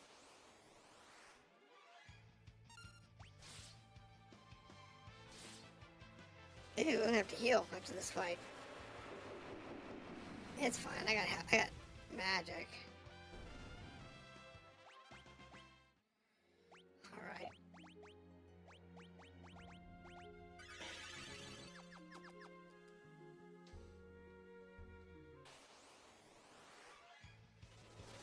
So Ferris is currently out of Dooms.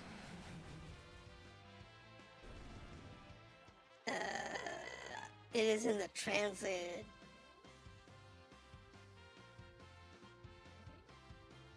The developer's room?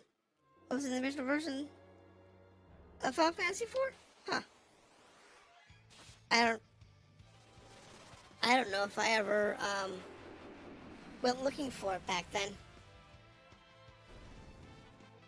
To be honest. I don't know if I went looking for it back in the day. I knew it was in the Chronicles version. I knew that.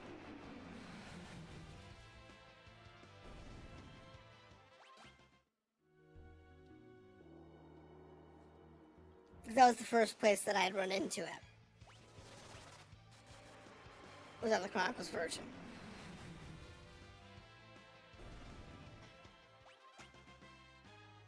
He now has fine pits. That's actually useful. That is such a useful skill. But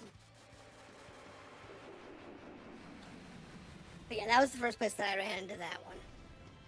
Just like the PS1 version of this game was the first time I ran into this game.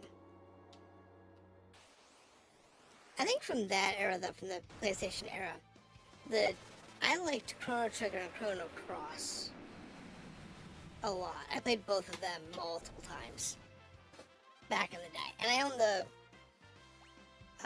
Steam versions of both of them as well. I just haven't gone down and played them yet. It was erased from the FF2 US version, of course. Well, the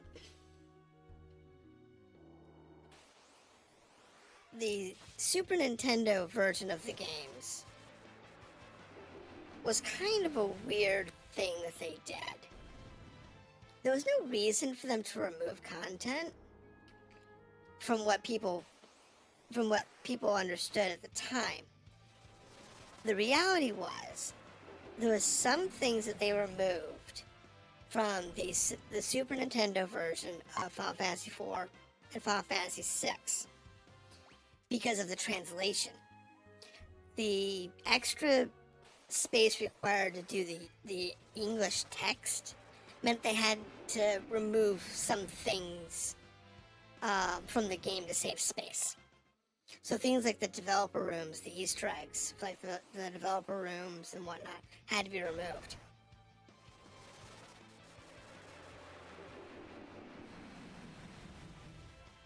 Localization censors had to hit it. Yeah, that was also a problem back then too. Is that censorship was really weird. Australia has always had like a unique version of every game out there because their censorship laws are so weird.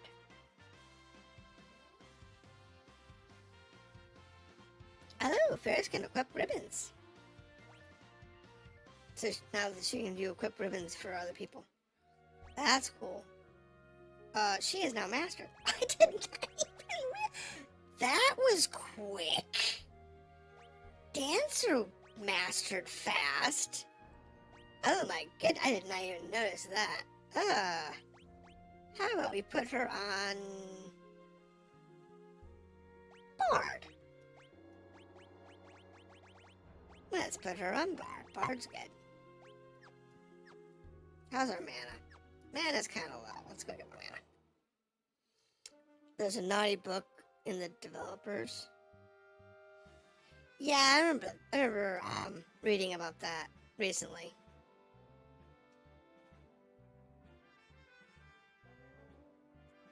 Some jobs master quickly. Yeah, I just wasn't paying attention to the fact that Dancer mastered fast. Well, like, what is it? Berserker only has 2 levels, but it's like 600 points versus like Red Mage, which is like 1,000 points just for level 6. It's crazy.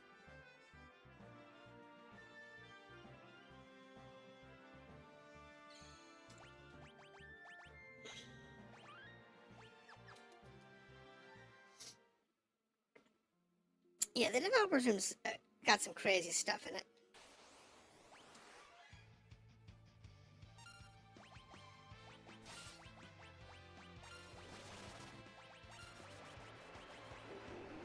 There we go. Everybody's queued back up.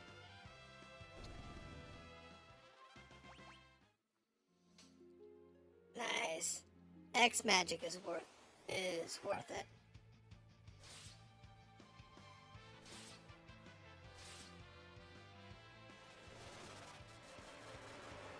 Yeah, the magic skills are definitely worth it. Can't tell you how many times it's like just having, red mage level 3 or white or black mage, white mage level 3 has been a saving grace because I can swap over and do some heals.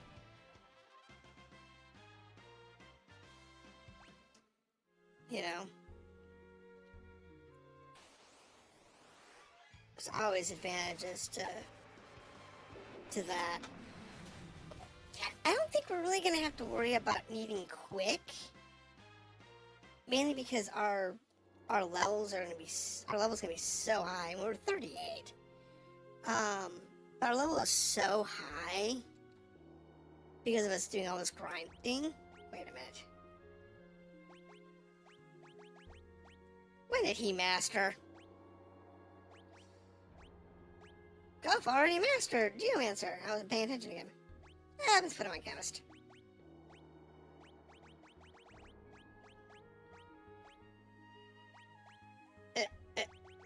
Blue mage.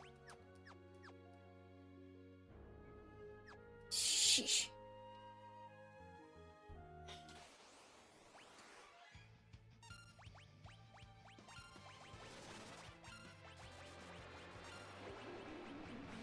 I've got to pay more closer attention to these things, especially with these fast mastering jobs. Because I remember the late jobs master quickly.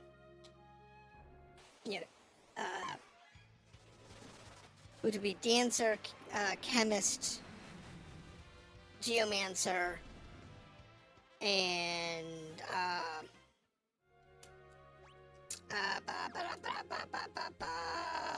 Samurai. Should all master quickly. Because they were designed for you to be end game and for you to be able to level them up quickly. So you had powerful jobs at the end real quick. Example, holy quick, holy with all of them. Yeah, it sounds like nasty. Pharmacology. So what's that one, guys? So pharmacology. Use of knowledge of medicines to double potency of potions, ether, and more. Oh, that's cool. And using drink allows you to drink potions that buff you up. which is the advantage to maxing Chemist, is you get the drink ability, which is great for those last boss fights. When you go into like the X-Death boss fights, having drink on hand and have everybody drink the hero potions, right in the middle of a fight, right as the first action in the fight. Nasty. It's a real nasty way to buff your stats quickly.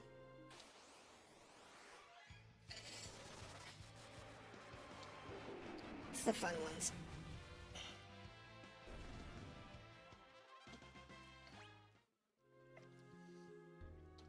But yeah, the red mage is, I think, the one that takes the longest to max out.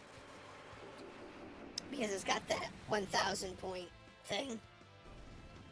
Combine that with the mage staff, and it's 5 rounds of 8k damage. Oh, Jesus.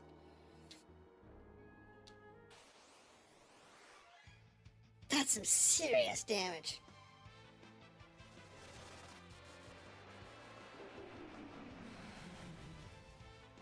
That is some serious damage. That's crazy.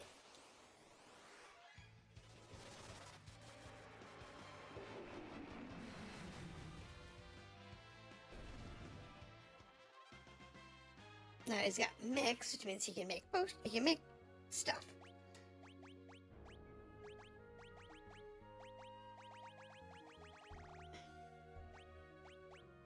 Mix is here.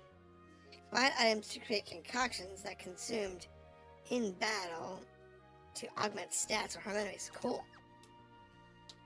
And I've gotten some ingredients for that. Well, Holy Perfectly wasn't too expensive MP-wise. But with gold hairpin, oh, of course. You gotta have the gold hairpin because that increases your holy damage.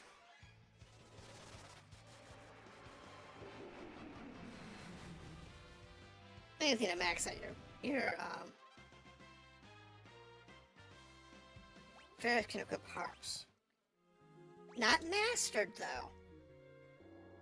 I expected harp to be like the last. Oh no, last thing she's gonna get sing.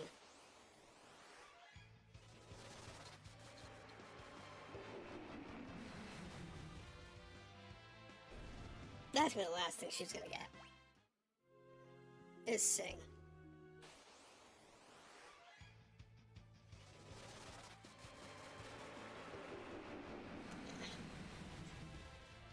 Man, this is fun. Just sitting here, just grinding this is so easy. It's not a lot of experience for a base level, but getting these job levels up like this is gonna be so much fun.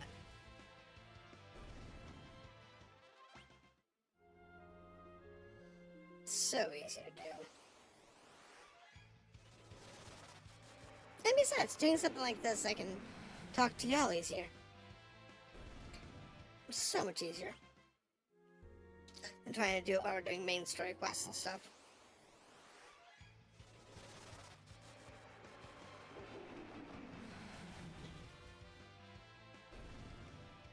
And they're dead.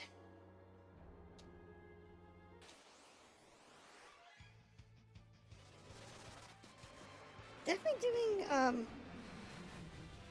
significant damage without magic, that's for sure. Even when you get the half stuff, it's great. With magic and mix, you can cast level 5 death on level 61 boss.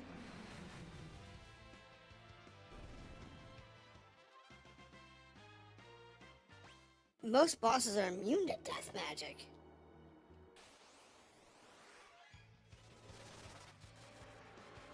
It's not normal for you to be able to cast death magic on a boss. So, Golf mastered drink, but he's not mastered his skill yet. Let's see his level up. Does it have? Okay.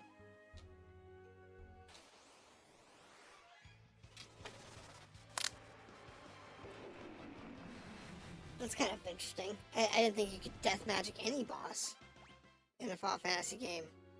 It's kind of like one of the things that, death magic was designed for getting rid of the trash monsters quickly so you can level up, but not intended for boss use.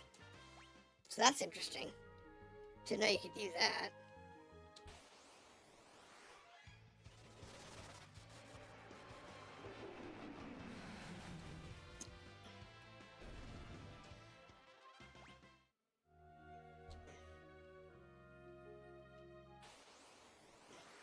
And there's some crazy abilities out there. I'll say that. There's some crazy skill combinations in this game. Only one boss won't die from death. Necrophage. Oh. Okay. That's interesting. Maybe that's something they changed after this in the later games. Because that's one of the things that is basically well known when you sit there and do an inspect on boss. Is that they all like immune to death, immune to death, immune to death. And some of the early bosses, not necessarily, but definitely the late bosses were always immune to death. When you did a scan, it was always said that. So, you just got used to never trying. Unless you're one of those guys that would try literally everything.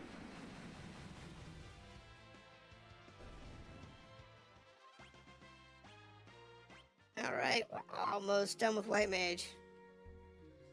That's crazy. One White Mage down. It's okay, we're getting kind of low on magic.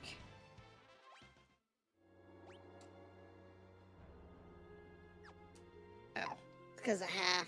I need one more. But that's because Necrophage must die from Gilgamesh's X-Blood. Okay. So it's a story-driven one.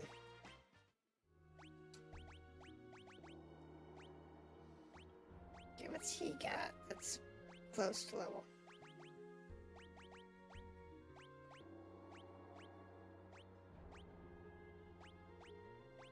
Anything? Actually, let's do Dancer, because Dancer leveled up stupid fast. Dancer leveled up stupid fast.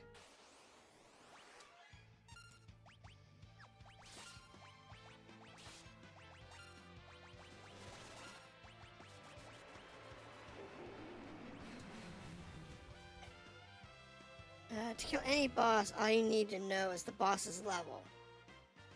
Then do some work with Dark Shock and Samson Dragon Power. Dark Shock, that's a blue mage spell.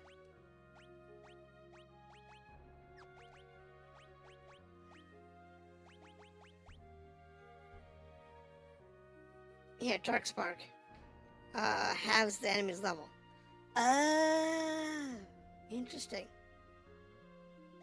If that works, you lower the level down a little bit. Get it a level down far enough that you can actually do it. Interesting.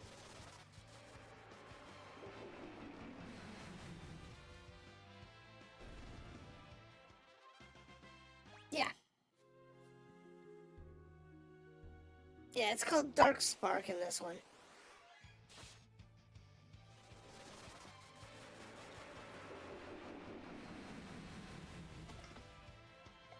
They did change some names in this. And Ferris Master saying, like,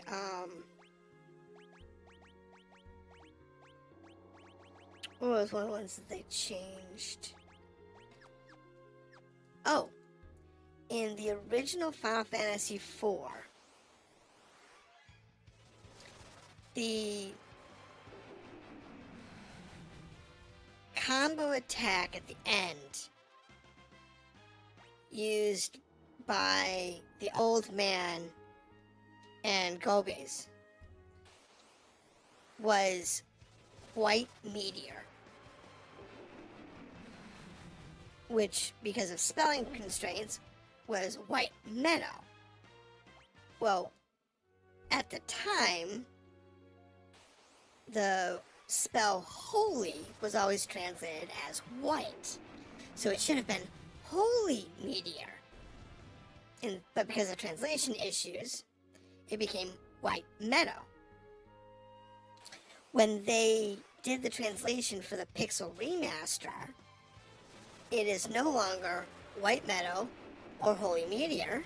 It is now Double Meteor, which made no sense because he is an undead creature, so Holy Meteor was appropriate.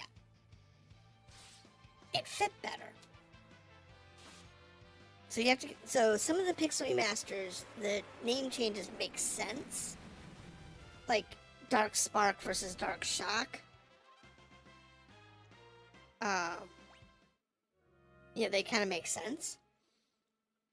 Because they're fixing the intent in some cases. But other cases, like the Holy Meteor thing, it was just like, they made it Double Meteor, I think because they didn't know what the original intent was. So they fixed it. Yes, that's why I went to white. They took out Holy because of the religious issues in the global market. Which is funny because the original, in the original Legend of Zelda, it had religious connotations in it. They were removed because the Western world didn't like the idea of the religious connotations in there. Just like all of the religious iconography in the original Castlevania games was renamed or changed slightly so it would be a little more palatable outside of Japan, where religious iconography was a little more harshly controlled in games. Exactly. It's the same thing. Hold on. We mastered Beastmaster. So change over to something else. Let's get a quick master quickly.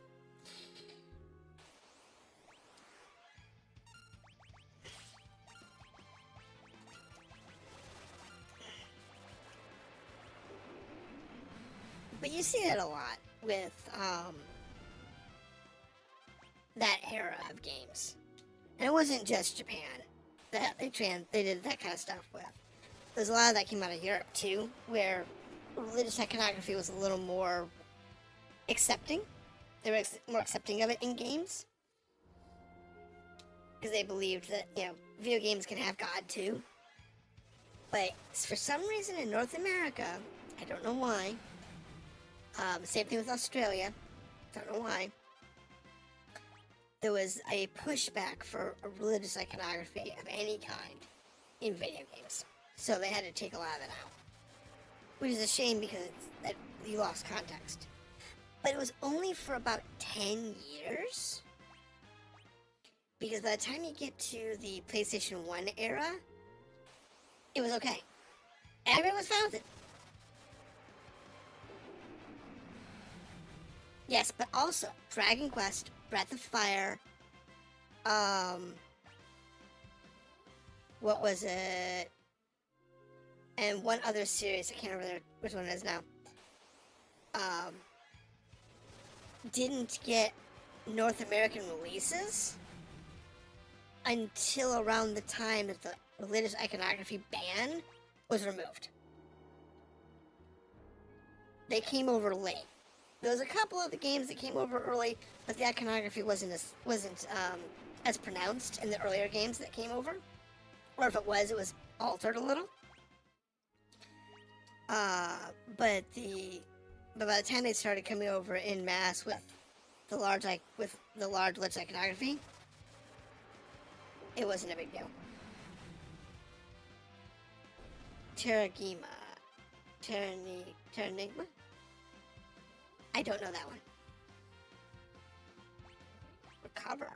Let's recover. Hold on. I must see what this thing is. Recover. Recover from various ailments. Oh, that's useful.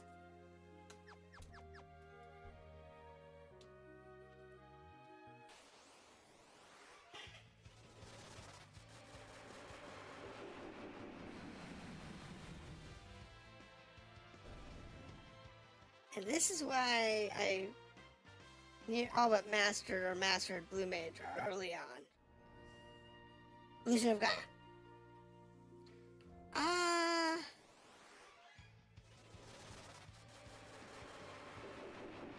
I don't know much of the history of Illusion of Gaia or Soul Blazer. Those two, I don't know their histories. I've played both of them. I played both of them. But I don't know much of their history. There's a lot of games I know history on, but those are two that I don't know well. There's like the Mana series. I don't know the history on those games very well either. Now, I do know some people who do, but I don't. I usually ask them if I have a question about them. Yeah, I know they're a series. I know both Soul Blazer and Illusion of Mana are a series. Or Illusion of Gaia are a series. I don't know much about them. I thought I've played them, but it's been ages, and I don't know their histories. Oh, that's cool.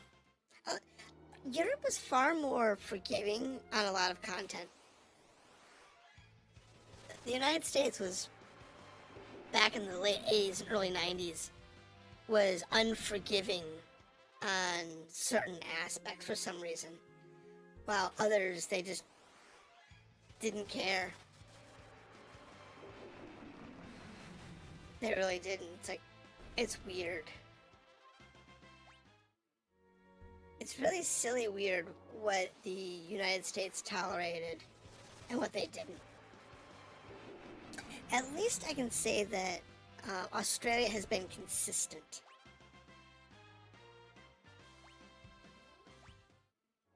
You know, Australia is very consistent in what they don't tolerate. It's annoying for the developers, don't get me wrong. But at least they've been consistent over the years. They haven't flip-flopped like a fish. Versus like North America and the United States, where they flip-flop like a fish all over the place. Literally all over the place. It's terrible. They're absolutely terrible at it. Because, like, for a while, you couldn't have any religious iconography, or you couldn't have this or that. It's like the funny part about religious stuff. North American Enix branch was shut down before Terra Game could reach the stores. Oh, okay. That's fair.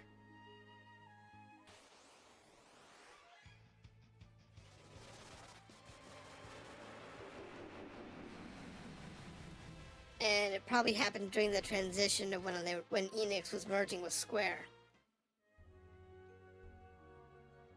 in North America. And they just basically shut down a lot of releases from both houses to save money. There were several releases from both Square and Enix when they did the merger that didn't make it to North America or Europe. I think there was even a few that were nixed in Japan. They were coming from the other regions during that merger. Because they had to save some money.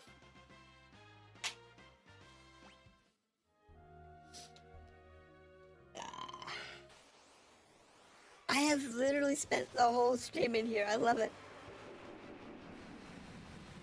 What it does mean, though, is that tomorrow, when we get online, we'll be able to kill it. It actually begins with Final Fantasy Adventure. Yes, that I'm aware of.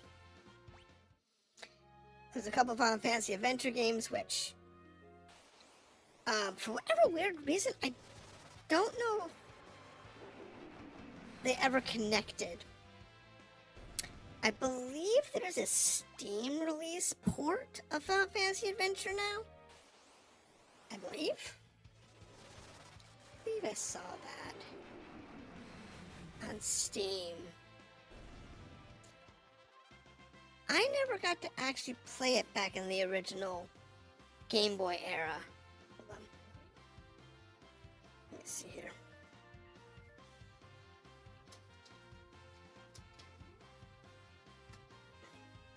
No, I don't think it made it to Steam yet. They've been redoing so many games that, and there was a couple of the Game Boy versions of games that made it to Steam under a different name.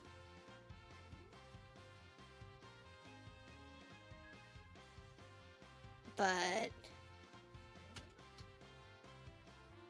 I'll look later. I don't know if oh, I've got the original ROM cartridge on my computer,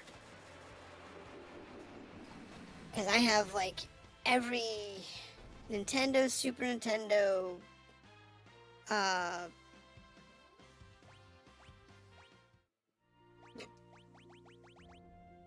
Sega Genesis, Game Boy, and Game Boy Advanced game, pretty much, that's come out.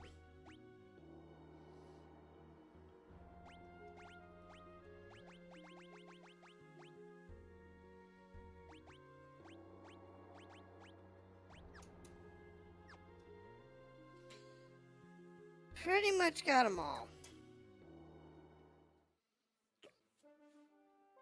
I have several thousand ROMs.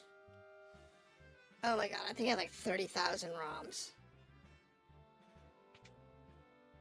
on my drive. It's crazy. It's crazy how many ROMs I have.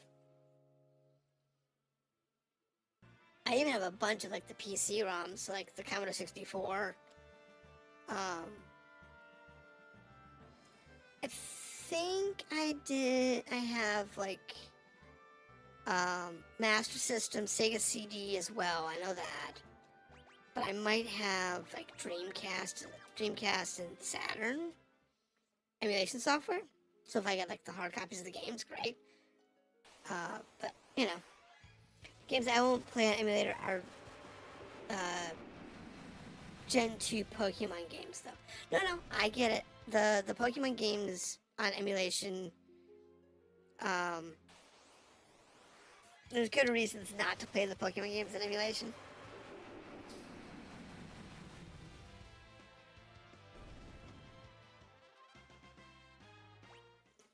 There are some games that just don't emulate well. That is true.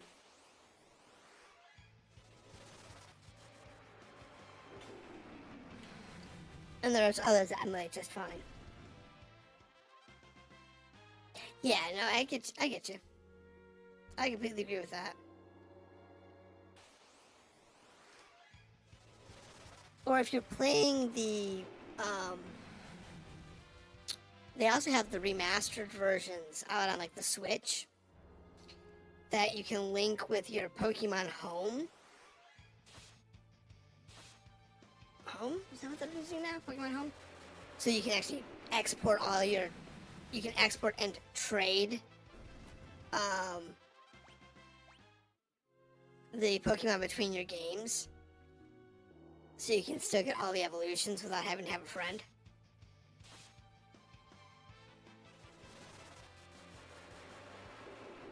It's something that they actually setup with the Pokemon Home stuff. They did it on the original DS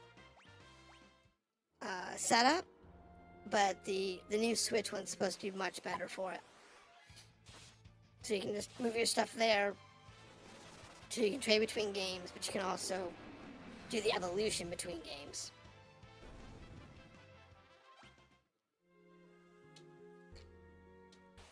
Which is nice.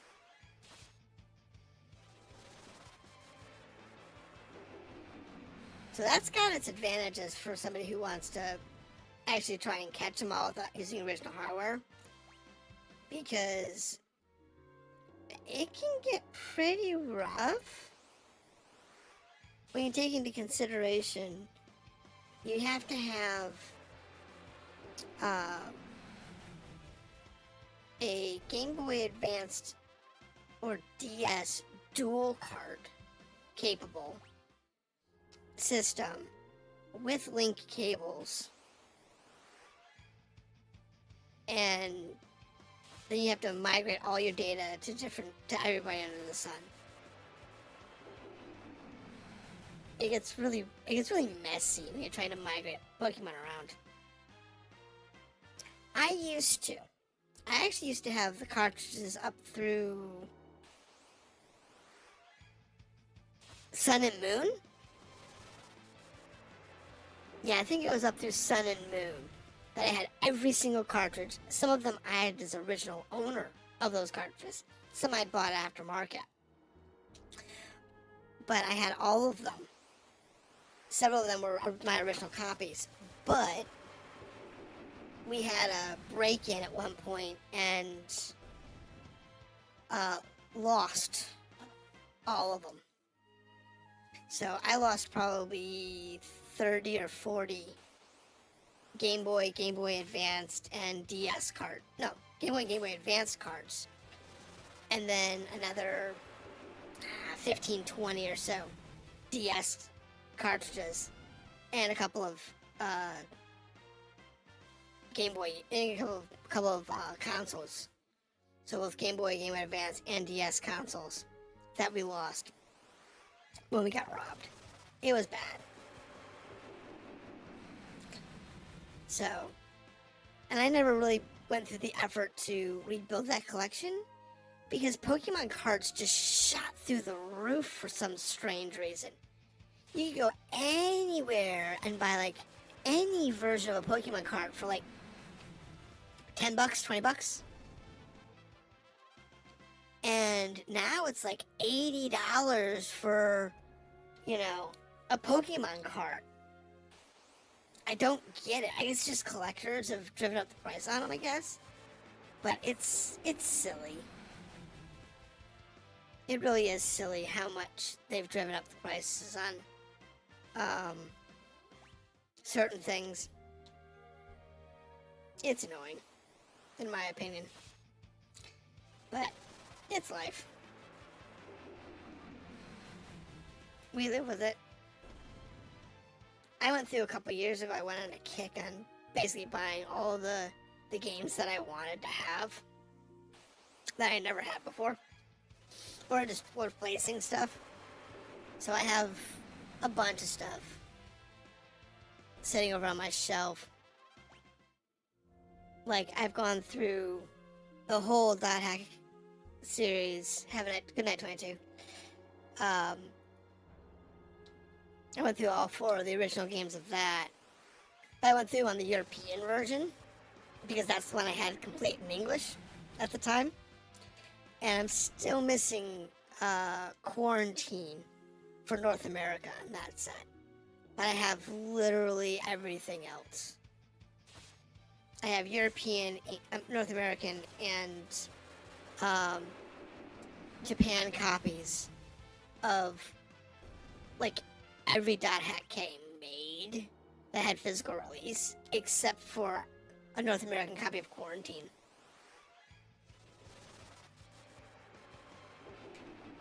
You know what?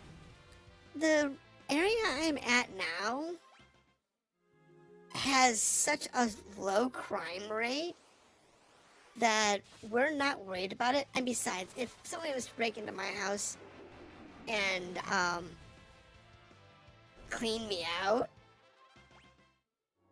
the collection would be relatively easy to track. It is large.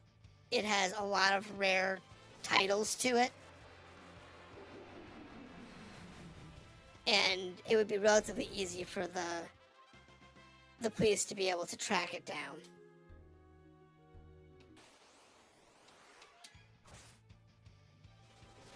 But it would be a horrible loss because I probably have well my as an example, my lunar collection is about $1,000, maybe $2,000 to a collector because of how much I have. My dot hack collection is upwards of $3,000.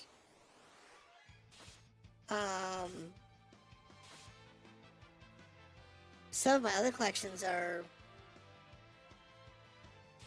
again, about $1,000 for some of the other stuff that I have. I think we have a problem.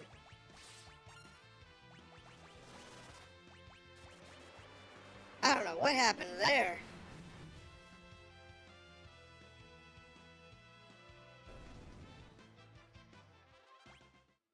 Something went all weird. It always does. But it's life.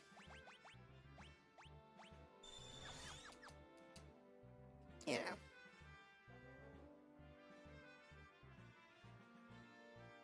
But I wouldn't have this kind of stuff if I was in an area that had a high crime rate. I just wouldn't have it. My computer's bad enough. I have the computer I'm actually using right now. I am gaming and streaming on one computer. This particular computer is 8 years old. Does everything I want it to do, and the only thing I've had to do with it is upgrade replace the CPU fan and the box fans. That's it. Still works great.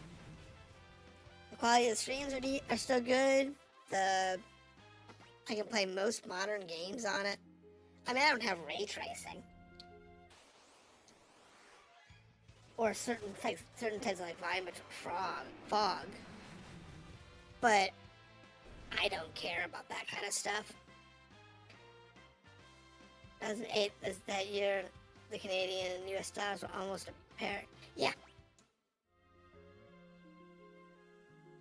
I never got into the Nintendo 64. I know a lot of people who did. I never did. I think it's because when the Nintendo 64 came out,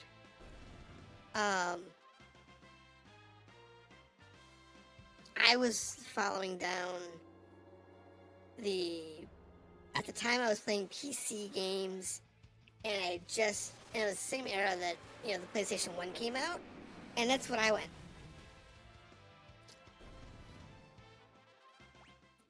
See, and before COVID, you could get a lot of games stupid cheap. Now, there were some games that was hard to get a hold of, more expensive, like the Dot Hack, Outbreak and Quarantine games in North America were always expensive. They were always a couple $100 because of limited quantities. But I look at like Saturn games. I would love to play more Saturn games. I'd love to own more Saturn games. I don't because they're so expensive. It's like the crap games are $100, $150 for the garbage ones. It's like, I don't get it. I don't get why they're so expensive. But I'd love to play more of them. Which reminds me, I need to go back and finish Lunar Traveling School. I haven't finished that game yet. I really need to get that one. Lunar 64 cost me at least $80 due to a bidding war.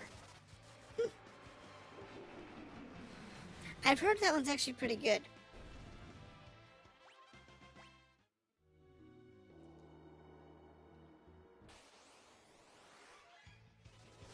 Like I said, I mean, I have like ROMs of Nintendo 64 games, and I have an emulator and all that, but I just never got into them. I was more interested in the PlayStation at the time, during that era. And I went down from PlayStation 1, 2, I have a 3 and 4 down here too. Though they're collecting dust. I need to go through and clean them off. Because they're getting dusty because I don't use them very often.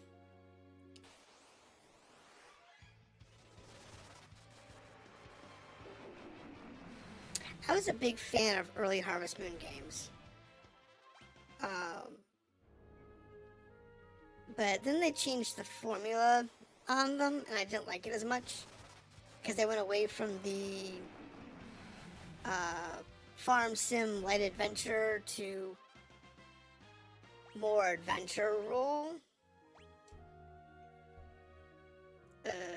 I thought Barks just mastered that job.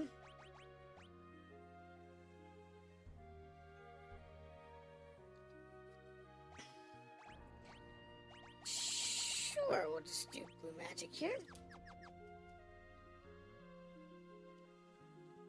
I'll be good to go there.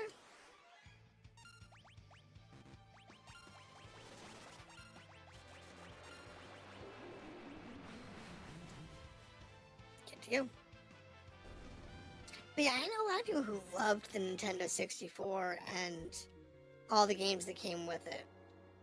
I mean, honestly, the only games I think I ever remember playing on it is GoldenEye, Super Mario 64, Mario Kart,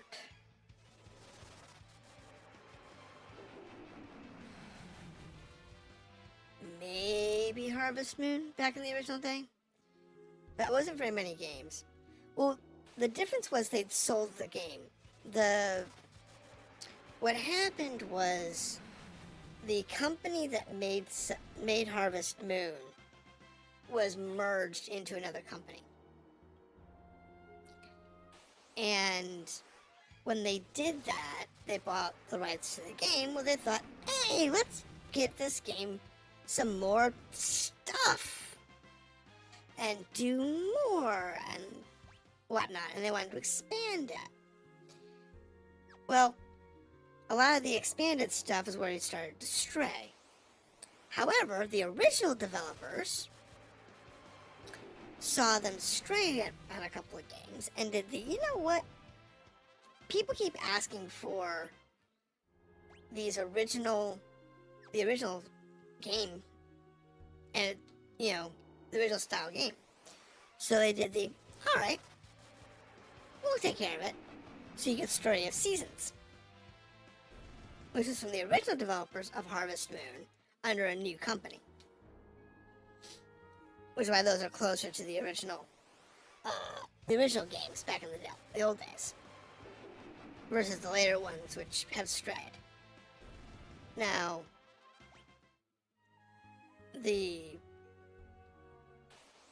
what was the other one? It was,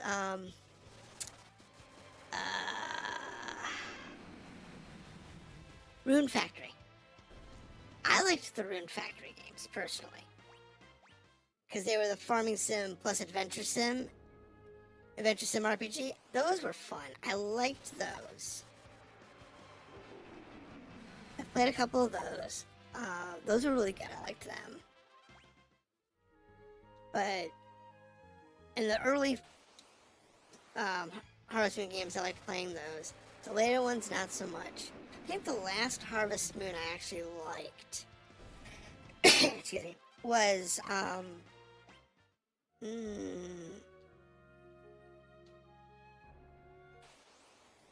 was it called? It was,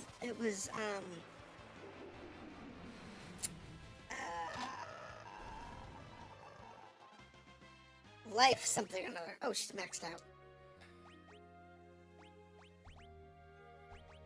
What was it?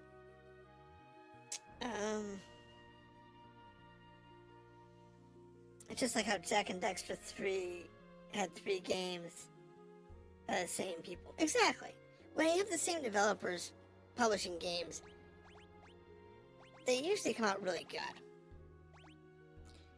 But whenever they come out with a, sell it off to somebody else, you tend to have more issues with the title.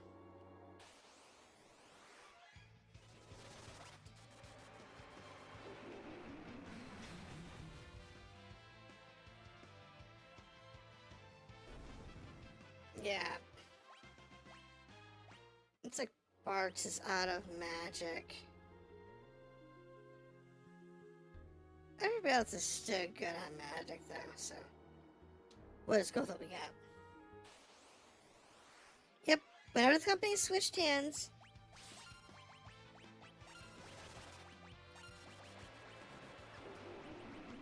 that's usually when you start having problems. It's just how it works. Game came out with only Jack in the game. Name only. Yep. Yeah, you saw that a lot. It's the same thing with like Spyro. Spyro is about being an open world game and yada yada yada. And then some of the later games, it's like it was they went with the rail shooter genre for a lot of missions. Kind of like you would for like Star Fox, where you have the rail shooter, just going down a corridor. And I was like, okay, but this is not Spyro. Spyro is supposed to be open world, traversals, and it just wasn't the same. But sometimes they do that because they're trying something new to re-engage with the fan base, because what they've been doing for the last 3 or 4 games just wasn't keeping them engaged, wasn't keeping them coming back for more. Okay, Galuf is mastered.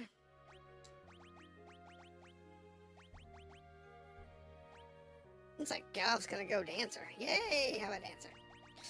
Get those stat points. Get those sweet, sweet stat points, please. Anything, get those sweet, sweet stat points.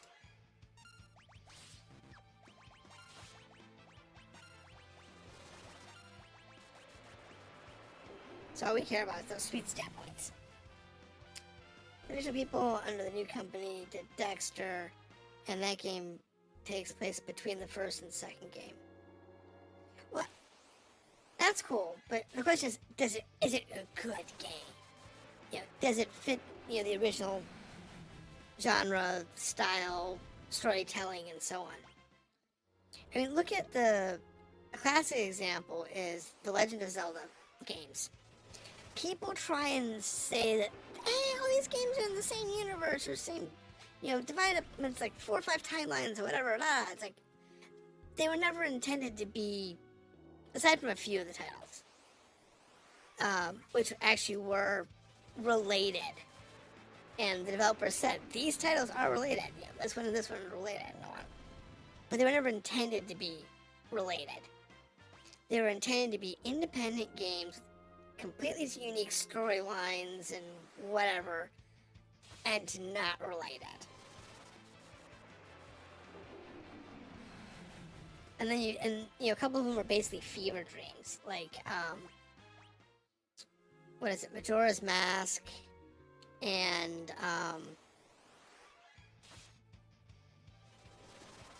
what's the other one? The one with the giant egg. Majora's Mask is the moon, and the other one is the giant egg.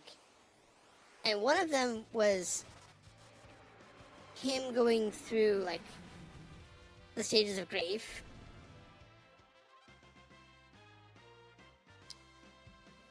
Oh, that's cool. I like when they do that. And another one was like him going through like the stages of madness, which is crazy shit. Which in turn connects with the beginning of Jak 2. I think so. I think it was Link's Awakening. That sounds familiar. That sounds right. That was him going down the road of being absolutely bonkers mad. Because he lost his mind.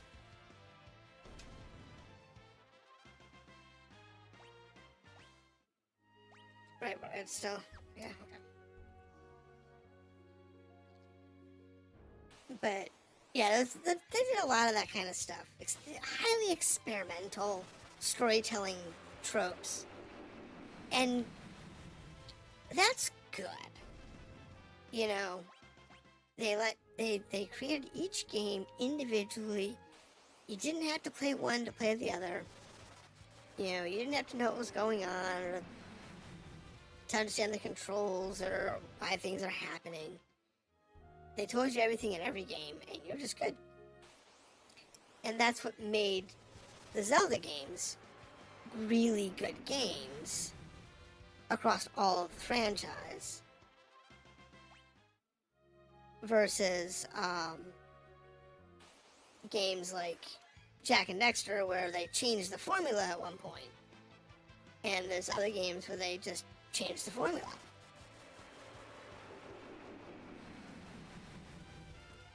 Now, if they wanted to go back and redo like the Armored Core games, from Armored Core 1 through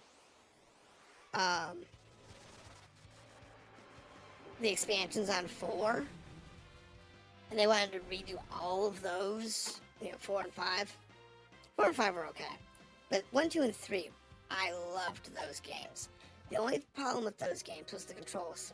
If they re-released those with remastered graphics and modern controls, but left everything else as is, I would totally beat the hell out of those games again. Totally. Those games are so much fun. But modern controls, the controls aren't so great. Which actually, the controls make that game really hard because they're finicky.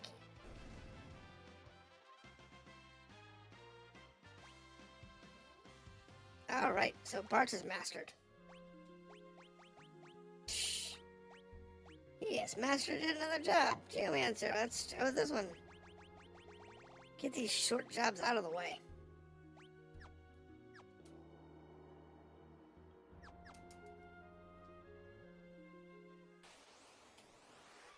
Yeah, no, it's a... yes, please. I need to go get my health. I need magic. Bad. I've only got one caster left. I don't know, one caster. This is bad. And he only has like 1 or 2 deaths left.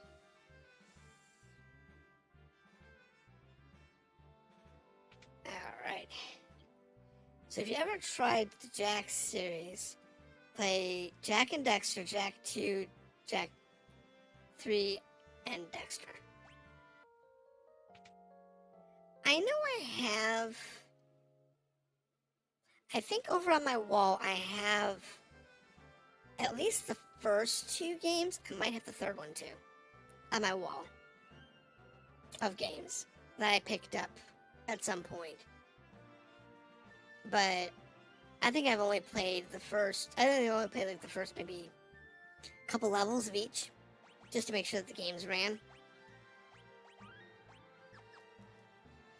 I think that's about all I've played in those.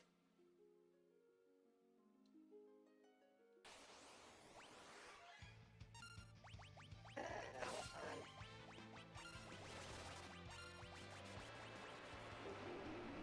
There we go.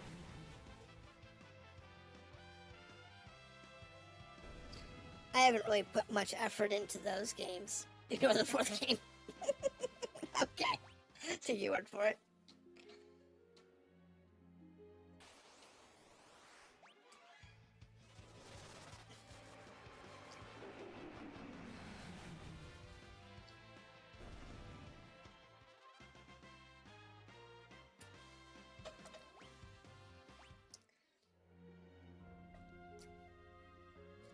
unfortunately, with so many games taking 40 to 60 hours to play through,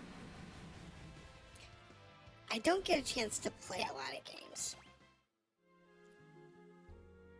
So,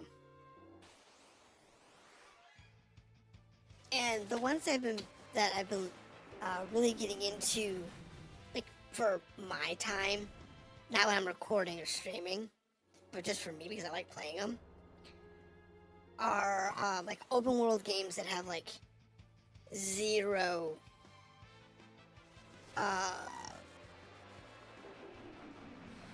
storyline, or things like I was playing Vampire Survivors and Deep Rock Galactic Survivor a while back. A couple weeks ago, I was playing those on the stream. And yes, they have an end, but they're like 300 hours of gameplay to get there. I like playing them, but I don't like playing them on stream or recording them. I like just doing it because I like playing them. And I can do those in like 15-20 minute spurts when I have time. You know, that kind of stuff. Yeah, it's the problem these days. So many games to play. So all the time. Exactly. Well, and a lot of games have like zero replay value. Like, I beat Legend of Dragoon. And I have absolute zero interest in beating that game for a third time. Absolutely none. Couldn't care to do it again. Even if they did a remaster and updated the graphics and the controls and, you know, made it more responsive and everything, I still wouldn't even bother. I might own a copy, but I won't actually play it. But, like, these games like this, in this style, you know, I haven't played this game in ages. But I have the Final Fantasies. I have no problems playing and beating them. At least as long as it's before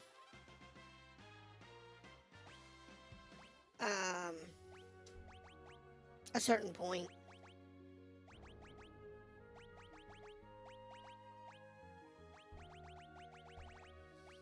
Like Final Fantasy games, if it's before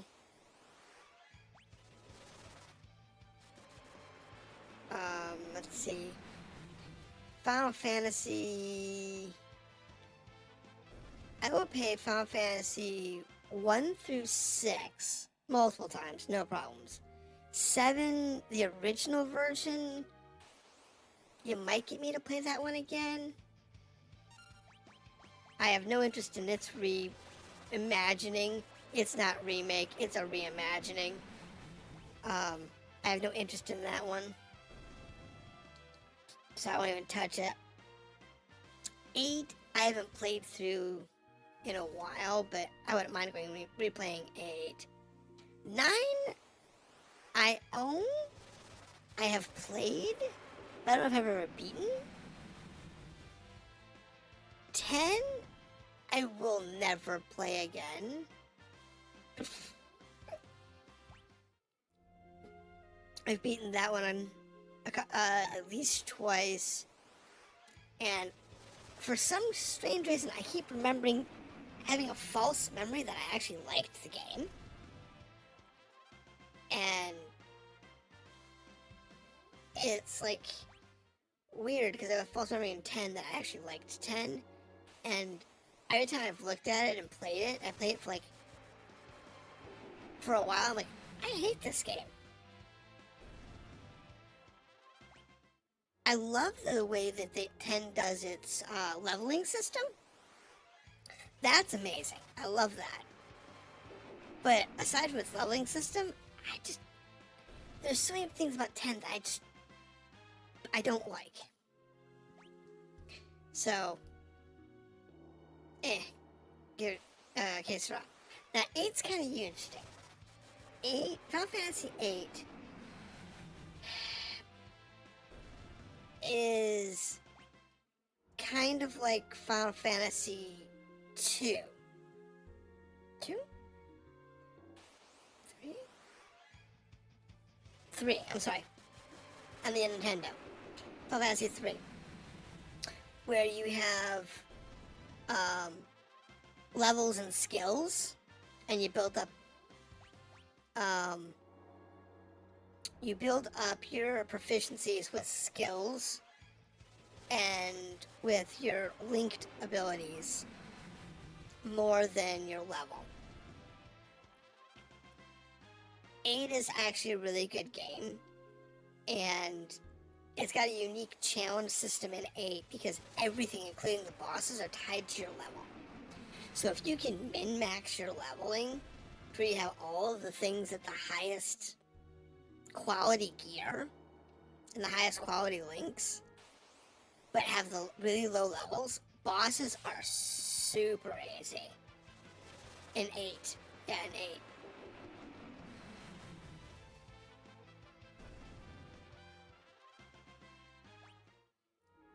But if you play the game normally, it's not that hard. If you play the game normally, it's still not hard to beat the game.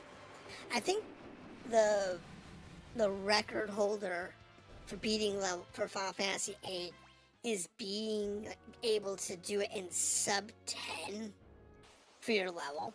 It's stupid. And you can beat the game at that level because of the way it's designed. Because everything's linked to the player's level. It's crazy. 9 was an experiment. Final Fantasy 9 went back to this style game. Except it's high quality graphics. And 9 apparently, from what I remember and what I've seen for clips, 9 has a lot of very perverted innuendo type stuff. Now, I'm not promoting it because of that kind of conversation, but it does have a lot of it, and it's interesting. It happened to Final Fantasy 7, then Star Ocean, and Chrono Cross. Okay. Star Ocean First Departure is a good game. They did re-release that not that long ago on Steam. I don't remember if I ever finished it. The second game, which has changed names every time it's been released. Yes, 9 is what we would consider a true JRPG. At least more like the modern ones, where they've got the fan service and perversion. 9 actually had that kind of stuff in it. It was one of the few that actually did, and did it tactfully, I'll say. Some of the later Final Fantasy games did it, and they just did a very poor job of it.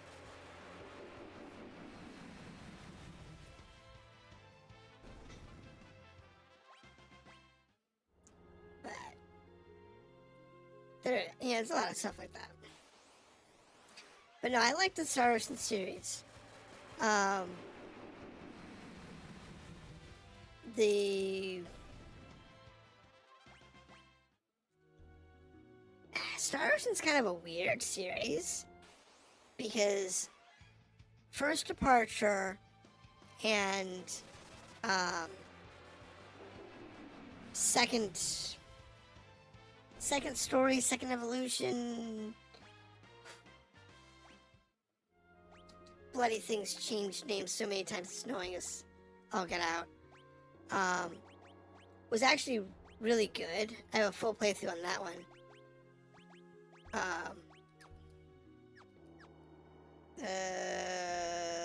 Yeah, let's go ahead and just go manage up.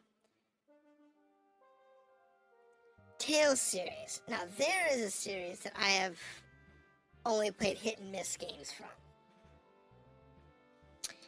Everybody talks about Fantasia. I don't think I've ever played it.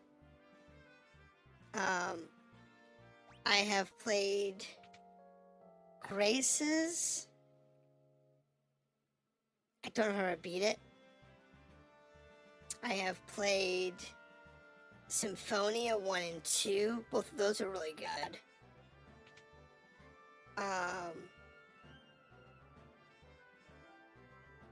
Tales of Arise, I've played that one. That one was annoying. Not a bad game, but definitely annoying. I'm trying to think. There's a couple of those that I've played but never actually beat.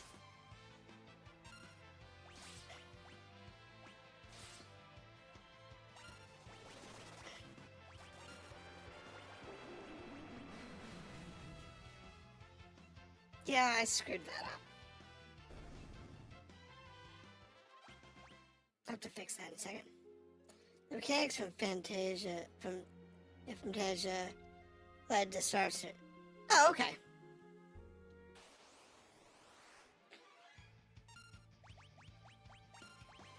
I've heard Fantasia was really good, and it's gotten either a re-release or remastered version, but I don't think I've actually played it.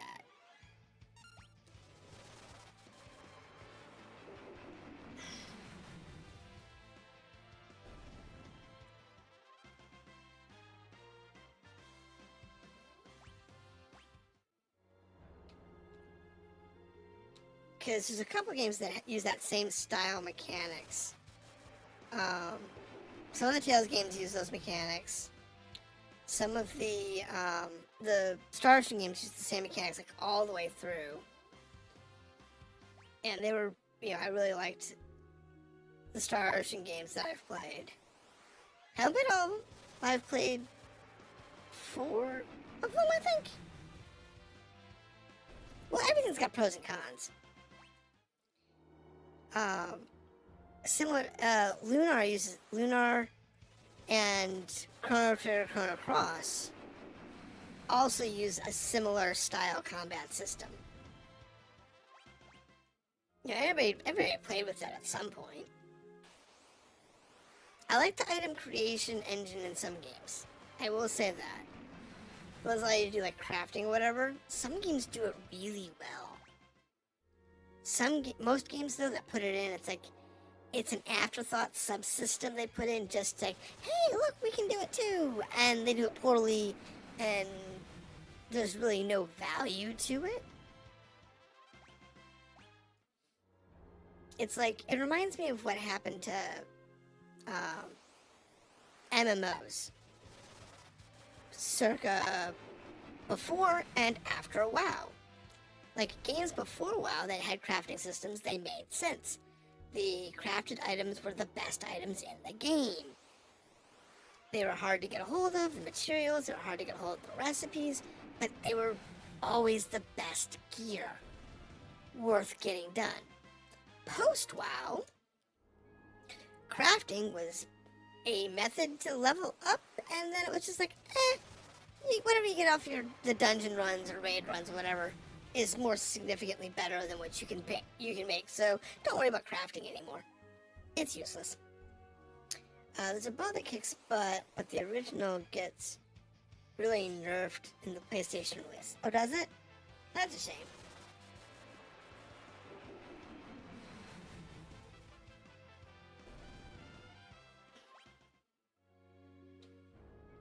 Well, sometimes they nerf games because the game was just too hard. As an example, if you have the original Japanese version of Final Fantasy VII, the game is brutal. Absolutely brutal. It also has some seriously game-breaking bugs. However, the North American release version drops a desk, adds some new end-level bosses, cleans up a lot of the bugs, but removes a lot of the story content, making it shorter. Now, there's advantages to that, but some of the content they removed is the content the players really enjoyed. Alright, see you in a minute.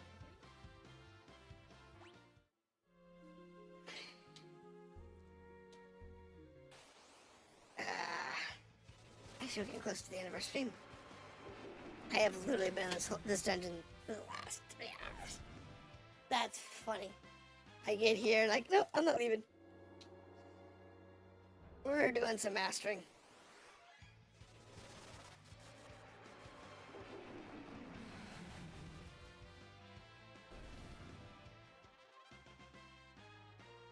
Alright.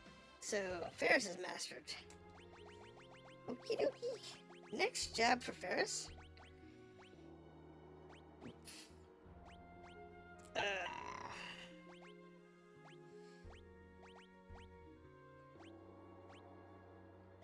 Let's go back to White Mage for Ferris. She hasn't mastered White Mage yet.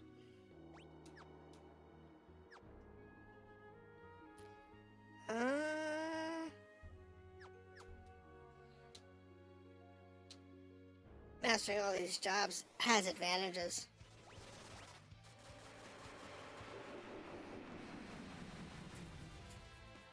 Because it gives you extra stat points.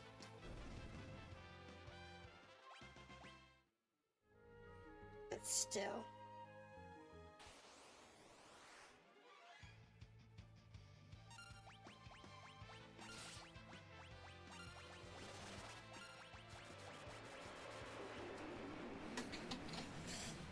Now we have everybody doing it. Everybody's back to doing death. Alright, we're not quite done with that yet. It's gonna be all good though. Oh god. Oh, what level now? 39? Yeah, we haven't gained much player level in this, but we've gained a ton of job level. This is amazing. I love it.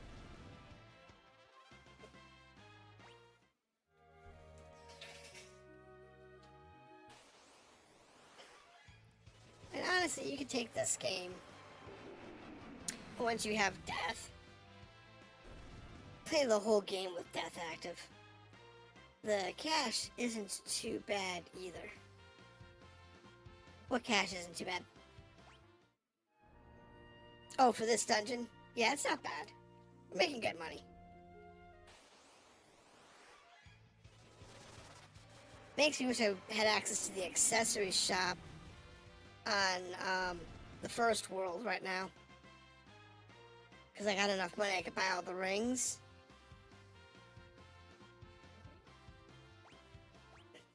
That would be nice. Because those rings are really slick. Because I'd like to have 4 angel rings. But don't right now. Because that would have been a nice one. But it's okay.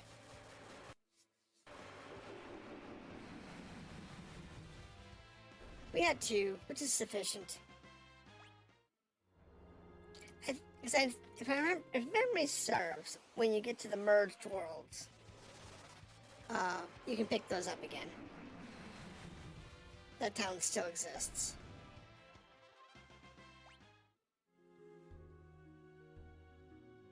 They can be stolen as well. Okay, I'm gonna have to look that up.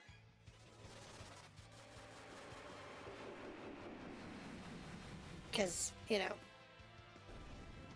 stealing is one of those wonderful things that I usually have, like, one character, like Ferris, with steal on. And then just have everybody else do, like, regular attacks or whatever, and then just have her steal. Okay, so that's mastered. We have mastered so many jobs on everybody.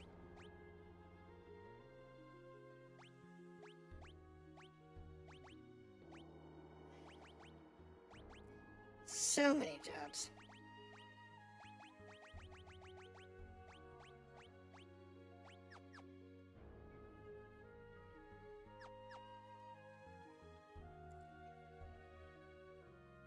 Well, the angel ring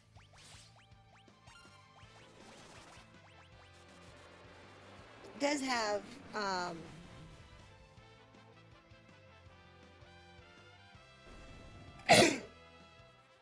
I screwed that up. Does have significant advantages. Here it is. Because it gives you a higher magic defense and a good general defense. But it prevents zombification, which, like, here, it's defense, it's all defense versus power ring, which is an offensive ring. But compared to, like, the silver amulet, the angel is so much better. It's like, why this one's using silver, I don't know. Because it really should be using the angel ring. It's probably on somebody else. At the time. Yeah, it usually is. Oh. I didn't wait long enough. Well, it's like the death sickle. Those are a rare steal. It took me, I think, 45 minutes to get a pair.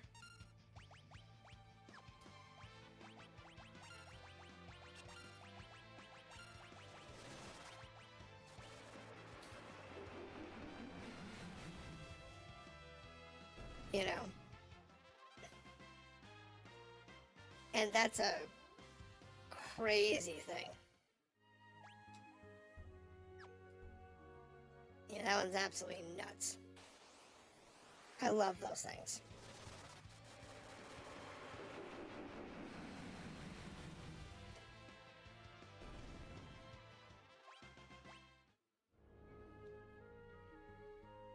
If death magic wasn't so expensive,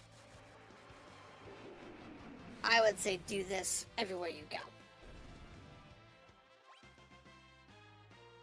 White magic 6. One more level of white magic and she'll have that mastered. But the drop is a reasonable rate, but the steal rate is low. Ah, makes sense.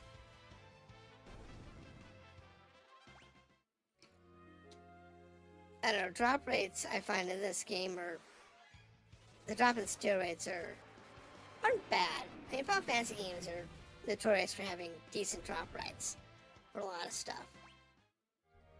For drop and steal. This game seems to have a lot of, like, potions or consumables that you never need in the drop and steal stuff. In the drop and steal categories. Which is a shame. Not enough equipment, in my opinion. But, you know. Que sera.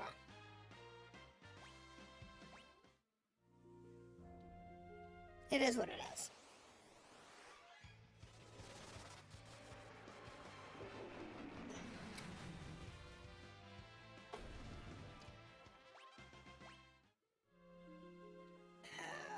In fact, I've been here for 3 hours tonight.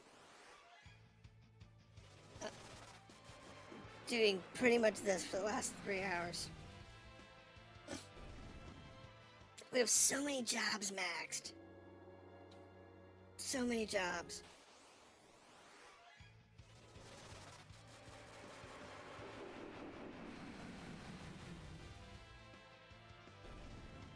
Sand bears with javelins, chimeras with trident. I don't think I got any of the javelins off the sand bears. But tridents really, you can buy those. They're not really that useful. I mean, you can buy them. One of the ones that's funny is like the electric whip you can get the electric whip right before you come to Golf's World, but you can steal it a little later. I don't know if it's later in this world or later in the merged worlds that you can actually steal it from something. But when you get the ability to steal that particular item, it's irrelevant because you're already getting gear. You've already bought gear that's better. The Fork Tower. There's a lot of stuff like that in this game where the gear you that drops and you steal is old and not really useful. Some of it is. I mean, like the Death Side, the Death Sickle. When you get that one, it's amazing, and it's still amazing, even at this point in the game. You know, it's still worth using, you know, late game. But a lot of items aren't that way.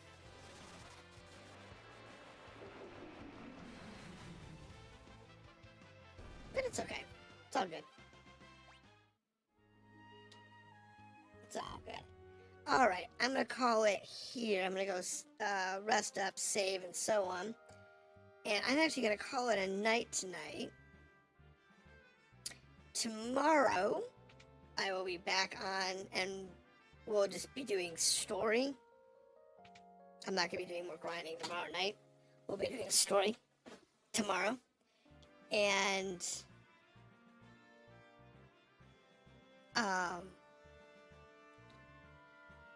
then we'll progress on from there, doing story on Friday and Saturday while on stream.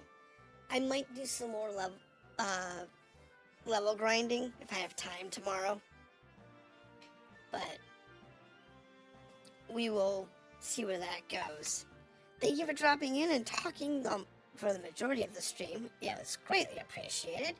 If you have not hit the the subscribe button over on YouTube, you might want to do that so you can catch when I go live tomorrow. But thank you for dropping in, and I will see you next time. Have a good evening.